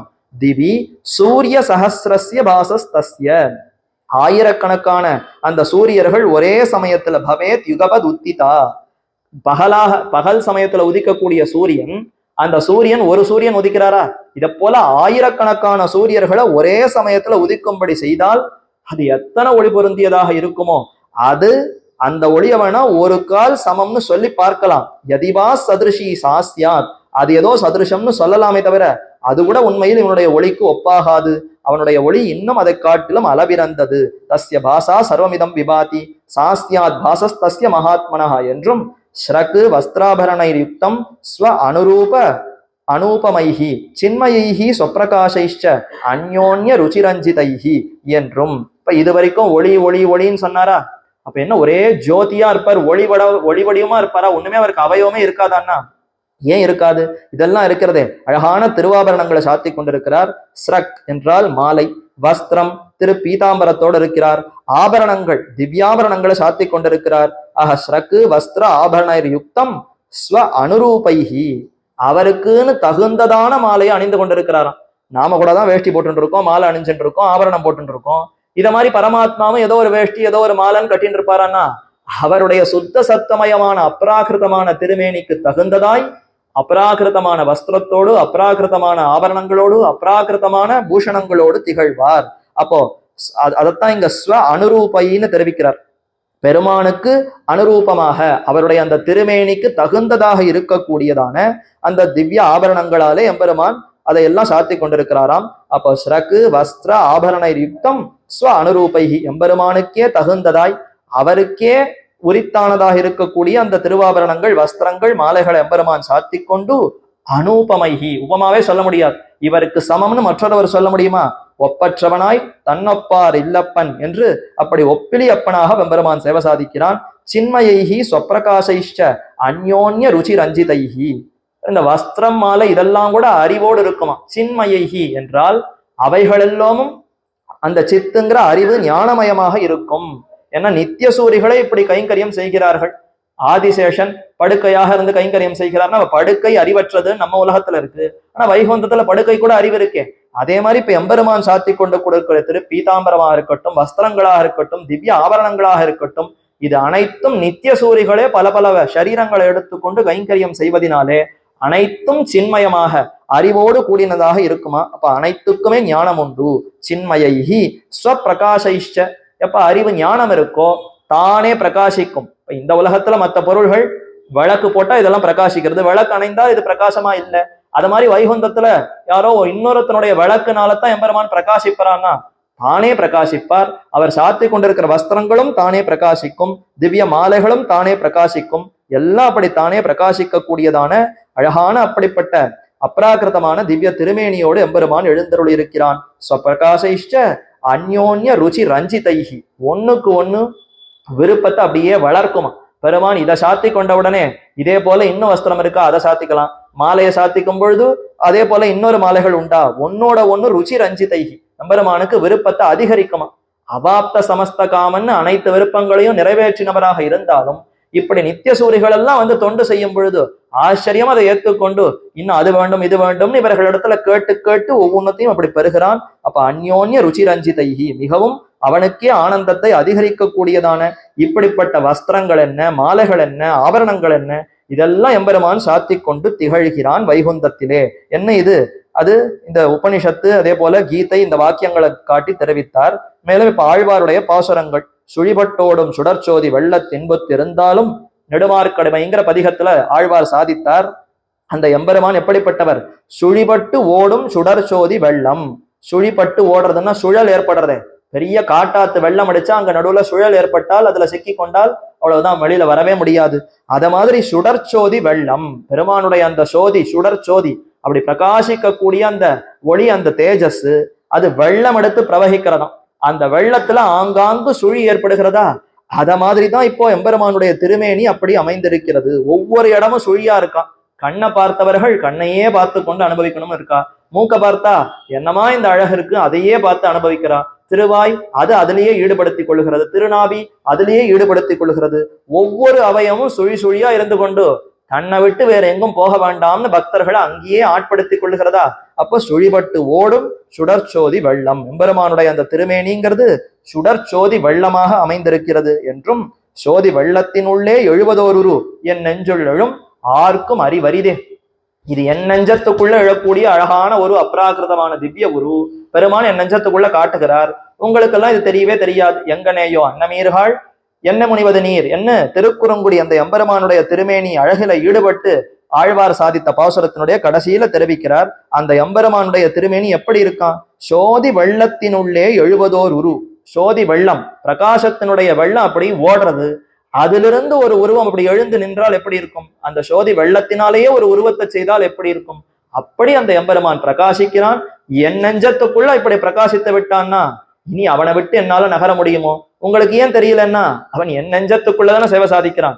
என் நெஞ்சினால் நோக்கி காணீர்னு அதுதான் ஆழ்வார் முதல்ல தெரிவித்தார். உங்களுக்கு தனியா பார்த்தா தெரியாது, என் நெஞ்சத்தினால நோக்கி பார்த்தால் உங்களுக்கும் அந்த அப்ராகிருதமான திவ்ய திருமேனி உங்களுக்கும் அது சேவையாக கிட்டும் என்று சொல்ல, அப்படி சோதி வெள்ளத்தினுள்ளே எழுவதோரு என்று சொல்லுகிறபடியே நிரவதிக தேஜோ ரூபமாய், நிரவதிக தேஜோ ரூபம், அவருடைய அந்த தேஜஸ் அந்த உருவத்துக்கு ஒரு அளவே சொல்ல முடியாதபடி நிரவதிகமாய் மேலே மேலே மேலேன்னு கிளர்ந்து எழக்கூடியதான சோதி வெள்ளத்தோடு எம்பெருமான் திகழ்கிறாராம். அதுதான் நிரவதிக தேஜோ ரூபமாய் என்ன, அப்படி தேஜஸோடு விளங்குகிறார்.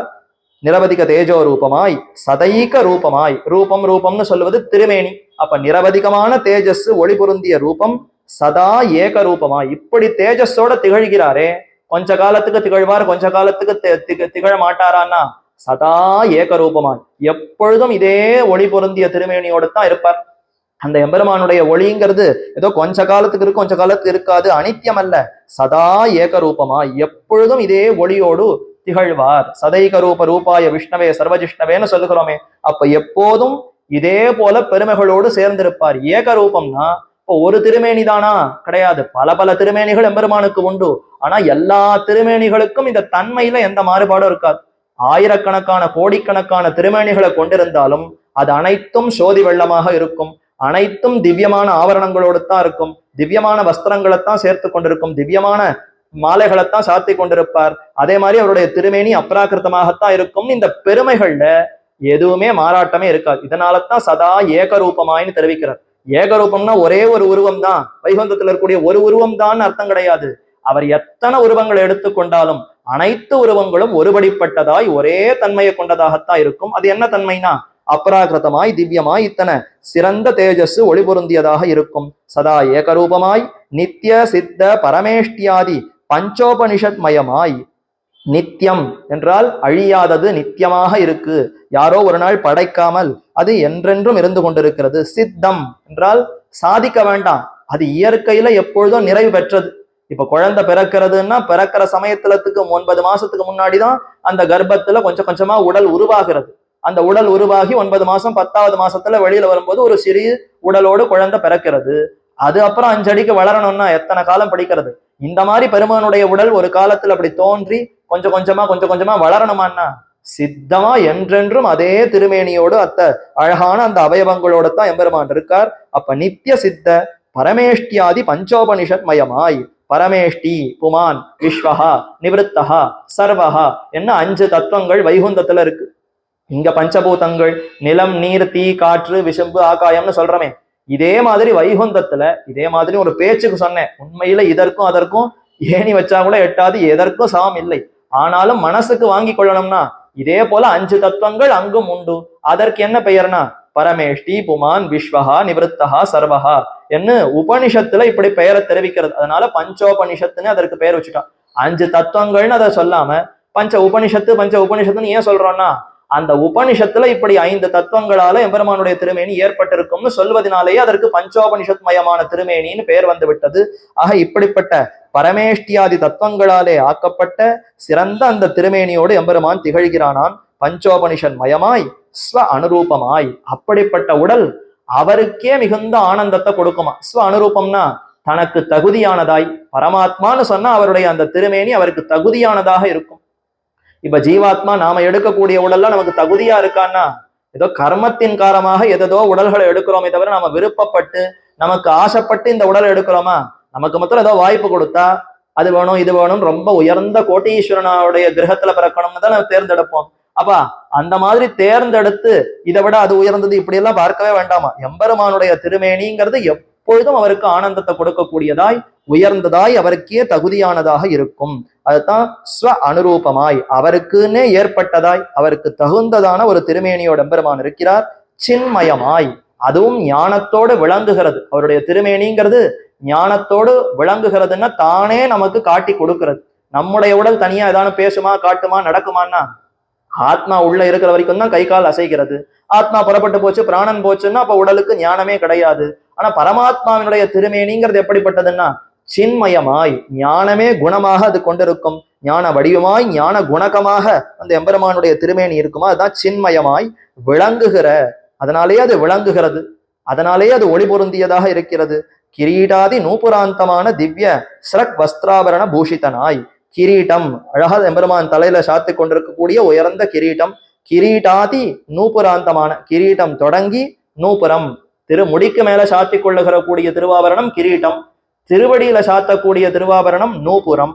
அப்ப கிரீட்டாதி நூபுராந்தமான மகரகுண்டல கிரைவேயக ஹார கேயூர கடக ஸ்ரீவத்ச கௌஸ்துப முக்தாதாமோதர பந்தன காஞ்சிகுர நூபுராதி அபரிவித திவ்யபூஷண என்று கத்தியத்திரயத்துல எம்பெருமானார் விவரித்தாரே, அதை போல என்னென்ன திருவாபரணங்கள் உண்டோ சர்வபூஷணங்களையும் எம்பெருமான் சாத்தி கொண்டு திகழ்கிறான். கிரீட்டாதி நூபுராந்தமான திவ்ய ஸ்ரக்கு வஸ்திர ஆபரணம், திவ்யமானதாய் அப்ராகிருதமானதாய், ஸ்ரக்கு மாலைகள், வஸ்திரம் திரு பீதாம்பரம் ஆபரணங்கள், திவ்ய ஆபரணங்கள் பூஷிதனாய் இதாலே அலங்கரிக்கப்பட்டவனாய் அழகு சேர்ப்பவனாய் ஆபரணங்களுக்கு அழகு கொடுக்கிறார். அப்ராகிருதமான அந்த ஆபரணங்களை தாமும் சாத்தி கொண்டிருக்கிறார். பூஷிதனாய் ஆபரண கோட்டியிலும் ஆயுத கோட்டியிலும் மெய்காட்டுகிற திவ்யாயுதங்களாலே தீப்யமானனாய். இத்தனை ஆபரணங்கள் இருந்தாலும் அவனுக்குன்னு இயற்கையான திவ்யாயுதங்கள் பஞ்சாயுதங்கள்னு சொல்றமே அந்த அழகான திவ்யாயுதங்கள் எம்பெருமான் தரித்து கொண்டிருக்கிறானாம். ஆபரண கோட்டியிலும் ஆயுத கோட்டியிலும் மெய்காட்டுகிற திவ்யாயுதங்கள். இந்த திவ்யாயுதங்கள் ஒரு பக்கம் பார்த்தா ஆயுதமா இருக்கு, ஒரு பக்கம் பார்த்தா ஆபரணமா இருக்கு. பெருமாளை போய் சேவிக்கிறோம், என்ன அழகா வைர கவச்சம் வஜ்ர கவச்சம் முத்து கவச்சம் தங்க கவச்சம்னு இந்த ஆயுதங்களுக்கு சாத்தி கொண்டிருக்கிறார். உண்மையில ஆயுதம் அவைகள். ஆயுதம்னா பட்டை தீட்டி தயாரா வச்சு அதை எப்படி பிரயோகப்படுத்தணுமோ அந்த மாதிரி வச்சுட்டு இருக்கணும். ஆனா அதற்கு சந்தனம் எல்லாம் சாத்தி நிறைய அதற்கு புஷ்பங்களை சாத்தி வைர கவச்சம் எல்லாம் போட்டு பளபளன்னு அதை ரொம்ப அழகுபடுத்தி வைக்கிறோமேன்னா அப்ப அழகுபடுத்துறோம்னா ஆபரணம்னு அர்த்தம். அப்ப இது ஆபரணமா இல்ல ஆயுதமானா தெரியலையே. இதுலயும் பேர் வருது அதுலயும் பேர் வருது. ஆபரணம்னு சொல்லலாம் போல் இருக்கு, ஆயுதம்னு சொல்லலாம் போல் இருக்கே. அப்ப 2 கோட்டியிலும் மெய் காட்டுகிறது. மெய் காட்டுதல்னா அதை இதுலயும் காட்டுகிறதா அதுலயும் காட்டுகிறதா.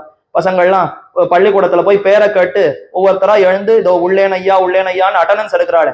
அப்ப மெய் காட்டுதல் அதைத்தான் சொல்லுவா. அத மாதிரி இந்த ஆபரணங்கள் எல்லாம் நீ ஆயுதமானு கேட்டாலும் எழுந்திருக்குமா. ஆமா, சக்கராயுதம், சங்காயுதம், ஆயுதம். ஆபரணமானு கேட்டாலும் இதுலயும் தன்னுடைய தலையை தூக்கி காட்டுமா. அப்ப ஆபரண கோட்டியிலும் இதற்கு இடம் உண்டு, ஆயுத கோட்டியிலும் இதற்கு இடம் உண்டு. அப்ப இரண்டிலும் அது சேர்ந்திருக்கிறது. மெய்காட்டுகிற திவ்யாயுதங்களாலே தீப்யமான நாய் கூறாராழி கூறாராழி வெண்சங்கேந்தி கொடியேன் பால் வாராய். நான் ரொம்ப கொடியவன், தாழ்ந்தவன், உன்னை அனுபவிக்க வேண்டும் பெருமானே, நீ வந்தா போரும். ஆழ்வார் சொல்லல, கூறாராழி வெண்சங்கேந்தி, ரொம்ப கூர்மை பொருந்தியதா இருக்கக்கூடிய சக்கரத்தையும் வெள்ள வெள்ளேன்னு இருக்கக்கூடிய சங்கத்தையும் ஏந்தி கொண்டு வர வேண்டும். எதற்கு சுவாமின்னா, அது அத்தனை அழகா இருக்கே உன்னுடைய திருமேனியில இந்த இரண்டு ஆயுதங்களை சேர்த்தால் அவ்வளவு சிறந்த ஆபரணங்களோடு நீ ஜொலிக்கிறா போல அது அழகு சேர்க்கிறது. அதனால அத்தோடு தான் உன்னை சேவிக்க வேண்டும் ஆழ்வார் ஆசைப்படுகிறாரே. அதனால எம்பெருமான் அதை ஆபரணமாகவும் தரிக்கிறாராம், ஆயுதங்களாகவும் கொண்டிருக்கிறாராம். எதற்கு ஆயுதம் வேண்டுமா பெருமானுக்குன்னா, ஆமா, அதை பார்த்தாதான் நமக்கு நம்பிக்கை வரும். ஓ, என்னுடைய அனாதிகாலமான கர்மங்களை வெட்டுவதற்கு, அதையெல்லாம் நசிப்பதற்கு பெருமான் ஆயுதங்களை கொண்டிருக்கிறார். விரோதி வர்க்கங்களை எல்லாம் நீக்குவதற்கு பெருமான் ஆயுதங்களை தயாரா பிடித்துக் கொண்டிருக்கிறார். சதா பஞ்சாயுதியும் பிப்ரத் சன ஸ்ரீரங்கநாயகா ஏதே சங்கபிரதா சுதர்சன பிரதா சங்ககதா சுதர்சன பிரதா என்று பராசர பட்டர் அனுபவிக்கிறார். கைகள்ல இடைவிடாம சங்க சக்கரங்களை ஏந்தி கொண்டிருக்கிறாரு. எதற்குன்னா, எப்ப ஒரு ஆசிரித்தன் அடியவன் எனக்கு இருக்கிற கஷ்டங்கள் எல்லாம் போக்க வேண்டும்னு எப்ப என்ன ஆசிரியப்பனோ தெரியாது. அதற்காக இவர் எப்பொழுதும் தயாரா ஏந்தி கொண்டிருக்கிறாராம். அப்ப ஆயுதங்களை பார்த்தா தான் சாமானிய பக்தர்களுக்கு முதல்ல நம்பிக்கை வரும். சரி சரி, நம்முடைய கஷ்டங்களை எம்பெருமான் போக்குவார்.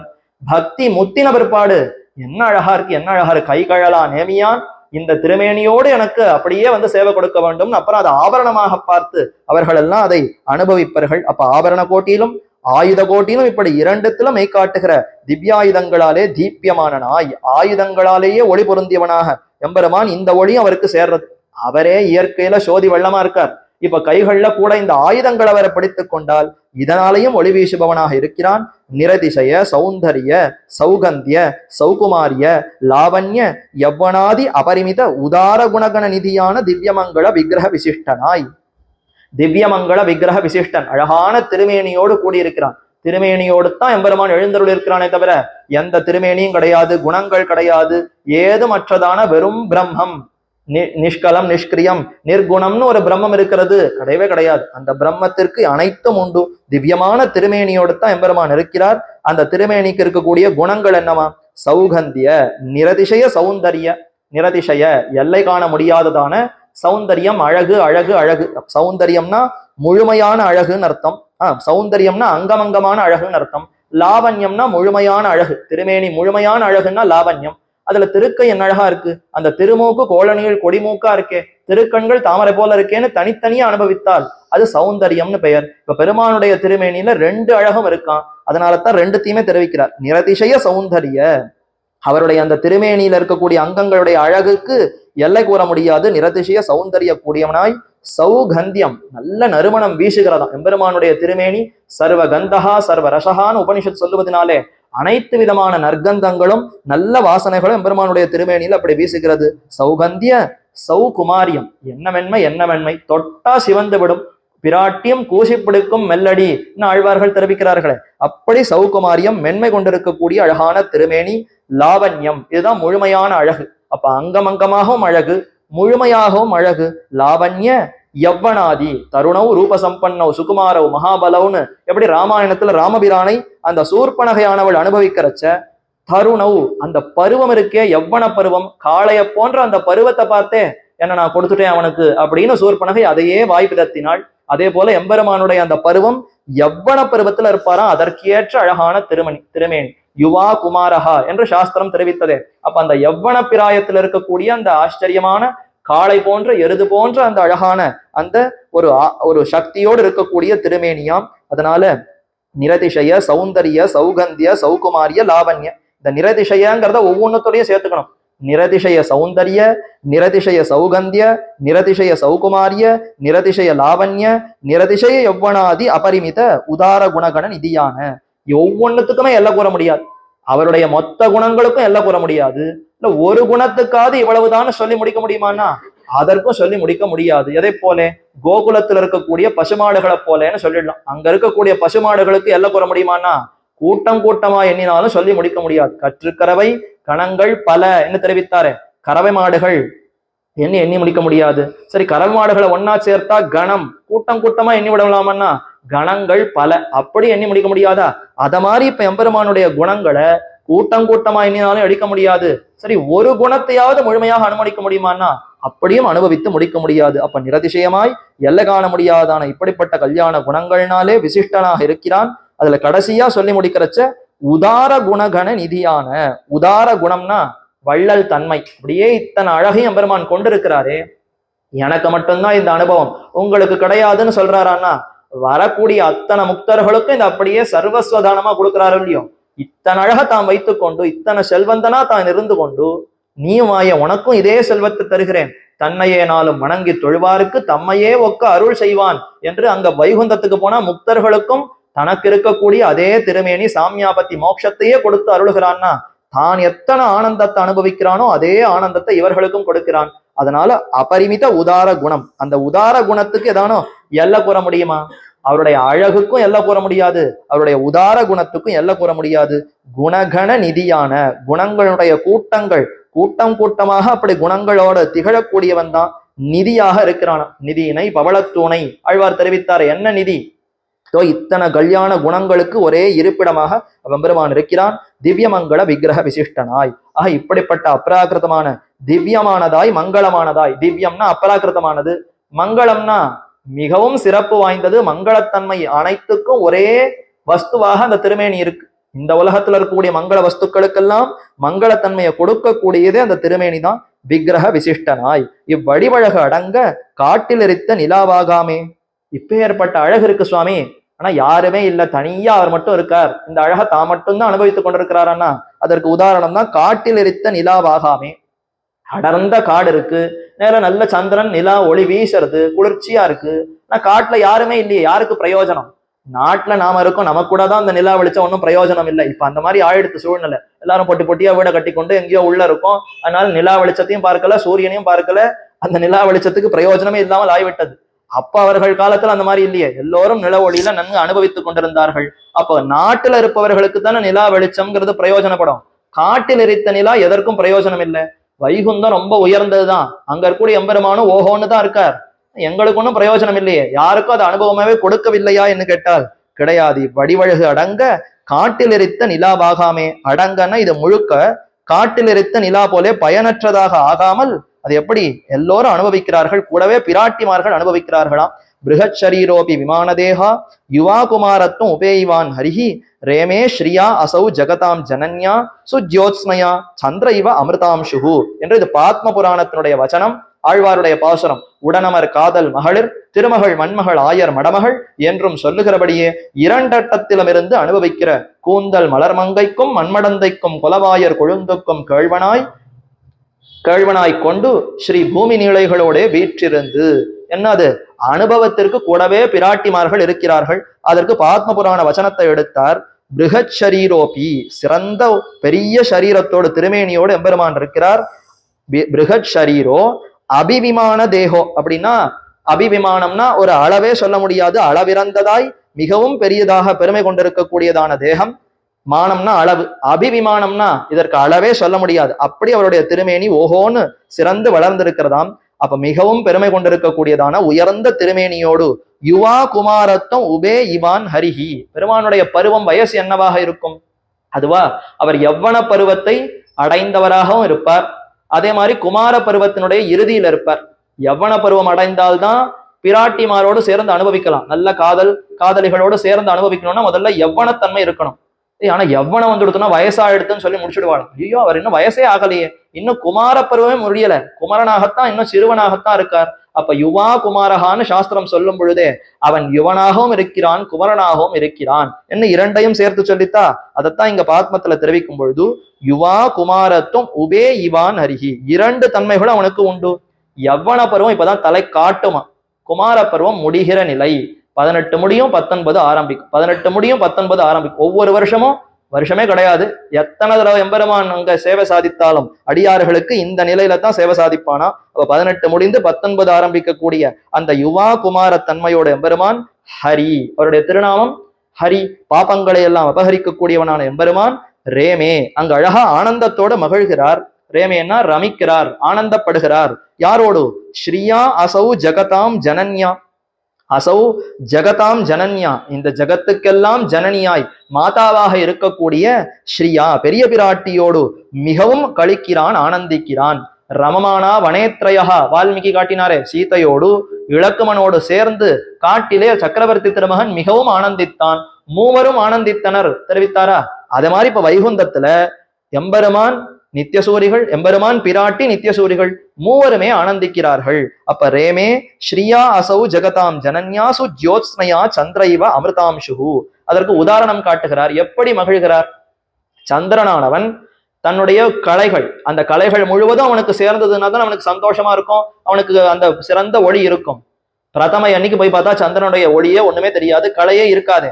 அப்ப முழு கலைகளாலே நிரம்பியவனான சந்திரனுக்குத்தான் அந்த பெருமை, அந்த ஒளி முழுமையாக இருக்கும். அதைத்தான் சந்திரஹா இவ அமிர்தாம்சு, கலைகள் அதனுடைய அந்த பிறைகள் தான் நமக்கு குளிர்ந்த அந்த ஒளியை கொடுக்கிறது. அப்ப அந்த ஒளிகளோடு அந்த கிரணங்களோடு சேர்ந்திருக்கக்கூடிய சந்திரனை போலே பிராட்டியோடு சேர்ந்த எம்பெருமான் ஆனந்திக்கிறான், மகிழ்கிறான். சுஜ்யோத்ஸ்னயா என்றால் மிகவும் ஒளி பொருந்தியவளான பிராட்டி, இவளோடு சேர்ந்துதான் எம்பெருமான் திகழ்கிறானான், இவளோடு சேர்ந்துதான் அனுபவிக்கிறானாம், மகிழ்கிறானாம். அவ பெருமாள் தனித்து ஆனந்தத்தை அடைவதில்லை, பிராட்டியோடு சேர்ந்துதான் மகிழ்கிறான். அதைத்தான் இங்க தெரிவிக்கிறார். அப்ப இதை அனுபவிப்பதற்கு, பெருமானுடைய திருமேனி அழகை அனுபவிப்பதற்கு கூடவே பிராட்டிமார்கள் இருக்கிறார்கள். ஸ்ரீயான்னு ஒரு தேவியை மட்டும் காட்டித்து இந்த பாத்ம புராணம் ஆழ்வார் உடனமர் காதல் மகளிர் திருமகள் மண்மகள் ஆயர் மடமகள் என்ன 3 பேரையும் சேர்த்தெடுத்தார். முதல் 10 9ஆம் திருவாய்மொழி இவையும் அவையும் உவையும்ங்கிற அந்த திருவாய்மொழியில காட்டும் பொழுது இதோ கூடவே இவர்கள்லாம் இருக்கிறார்களே, உடன் அமர், கூடவே அமர்ந்திருக்கிறார்கள், கூடவே அமர்ந்திருக்கிறார்கள். பட்ட மகிழ்ச்சியோ, வெறும் பட்டத்துக்குன்னு ராணின்னு பட்டம் இவர்களை முடிசூட்டி வெறும வைத்திருக்கிறாளான்னா அத்தனை அன்பு. உடனமர் காதல் மகளிர், அவர்கள் ஒவ்வொருத்தரிடத்திலையும் மிகுந்த விருப்பம், காதல், அன்பு கரைபுரண்டு இருக்குமாம். திருமகள் மண்மகள் ஆயர் மடமகள் இவர் மூவர், 3 நாய்ச்சிமார்கள் முக்கியமானவர்கள். எத்தனையோ பத்தினிமார்கள் உண்டு எம்பெருமானுக்கு, ஆனால் இந்த மூவர் தான் ரொம்ப முக்கியம். திருமகள் மகாலட்சுமி தாயார், மண்மகள் பூமி நாய்ச்சியார், ஆயர் மடமகள். நீளா நாச்சியார சொல்ல வேண்டிய இடங்களில் எல்லாம் ஆழ்வார்கள் நீளைங்கிற பெயரையே சொல்லுவதே கிடையாது, நீளானே அவர்கள் சொல்ல மாட்டார்கள். அந்த நீளாதேவியை நாங்கள் அறியோம், எங்களுக்கு அறிந்ததெல்லாம் இந்த கோவை வாயாளான ஆயர் மடமகளான நப்பின்னை பிராட்டியை தான் நாங்கள் அறிவோம். அதனால ஆழ்வார்கள் மொத்த பேரும் 3வது நாச்சியாருடைய திருநாமத்தை இந்த நப்பின்னை பிராட்டினுடைய திருநாமத்தை சொல்லியே தெரிவிக்கிறார்கள். ஆயர் மடமகள், ஆயர் மடமகள், ஆயர் குலத்திலே பிறந்த நப்பின்னை பிராட்டி. அவள் யாருடைய அவதாரம்? நீலாதேவியினுடைய அவதாரம். அப்ப வைகுந்தத்துல இந்த 3 பேரும் சேர்ந்து எம்பெருமானோடு அமர்ந்திருக்கிறார்கள். அப்ப இந்த நாச்சிமார்கள் எல்லாம் காதல் மகளிர், அன்போடு அனுபவிக்கிறார்கள்னா காதல் இருந்தாதான் அனுபவிக்க முடியும். ஏதோ காதலே இல்லாமல் தாம்பத்தியம், தம்பதிகள் வெறும கல்யாணம் ஆயிருந்ததுன்னா காதல்னா ரசிக்காது. இப்ப பெருமானுடைய அந்த திருமேனியெல்லாம் நன்கு ரசிக்கிறார்களான்னா காதல் மகளிர் ஒவ்வொருத்தரும் அப்படி ரசிக்கிறார்கள். மேல் விழுந்து அகலகில்லே நிறையும் என்ன அலர்மேல் மங்கை உரைமார்பான்னு இதை விட்டுட்டு என்னால நகர முடியாதுன்னு அத்தனை பேரும் சேர்ந்திருந்து அனுபவிக்கிறார்களாம் என்று சொல்லுகிறபடியே 2 அட்டத்திலும் இருந்து அனுபவிக்கிற, 2 பக்கத்திலும் இருக்கிறார். ஒரு பக்கம் ஸ்ரீதேவி, ஒரு பக்கம் பூதேவி நீளைகள். இப்படி மூவருமாக சேர்ந்து குலவாயர் கொழுந்து கூந்தல் மலர்மங்கைக்கும் மண்மடந்தைக்கும் குலவாயர் கொழுந்துக்கும் கேழ்வன் தன்னை வாய்ந்த வழுதி வளநாடன் மண்ணுகுருகூர் சடகோபன் என்று நம்மாழ்வார் அருளி செய்த இந்த பாசுரத்துல இப்படி 3 பேரும் எம்பெருமானை அனுபவிக்கிறார்கள் என்று தெரிவித்தாரே. அதை போலே ஸ்ரீ பூமி நீளைகளோடே வீற்றிருந்து 7 தனிக்கோள் செல்ல விபில் சீர் எம்பெருமான் வீற்றிருக்கிறான்னா தனித்து வீற்றிருக்கவில்லை, பிராட்டிமார்களோடு சேர்ந்து வீற்றிருக்கிறான் என்று அப்படி தெரிவித்தார். இனி மேற்கொண்டு அந்த வைகுந்த மாநகரிலே இந்த அமரர்கள், அதாவது நித்தியசூரிகள் இருக்கிறார்கள், முக்தர்கள் இருக்கிறார்கள். இப்படி இத்தனை பேரும் சேர்ந்து இருந்தாலும் இன்னும் எம்பெருமானுக்கு நம்மிடத்துலதான் பாசமா. ஏன்னா இந்த லீலா விபூதியில இத்தனை ஜீவாத்மாக்கள் சிரமப்பட்டு கொண்டிருக்க, இது என்ன போகம், இது என்ன அனுபவம், இது நமக்கு போராதேன்னு எம்பெருமான் நம்மிடத்திலே திருவுள்ளத்தை கொண்டு நமக்காக சிருஷ்டியை செய்கிறான், கரணகலேவரங்களை கொடுத்தான், சாஸ்திரங்களை கொடுத்தான். ஏதும் பிரயோஜனம் இல்லாமல் தானே அவதாரங்களை செய்தான், அதுவும் பிரயோஜனப்படாமல் இறுதியாக ஆழ்வார்களை அவதரிப்பித்தருளினான் என்று சொல்ல வருகிறார். அது என்ன, அந்த அர்த்தங்கள் என்ன என்பதை மேற்கொண்டு அடுத்த காலக்ஷேபத்திலே அனுபவிக்கலாம் என்று கூறி அமைகிறேன். பிருந்தாரண்ய நிவாசாய பலராமானுஜாயச்ச ருக்மிணி பிராணநாதாய பார்த்தசூதாய மங்களம். ஆழ்வார் திருவடிகளே சரணம், எம்பெருமானார் திருவடிகளே சரணம், ஜீயர் திருவடிகளே சரணம்.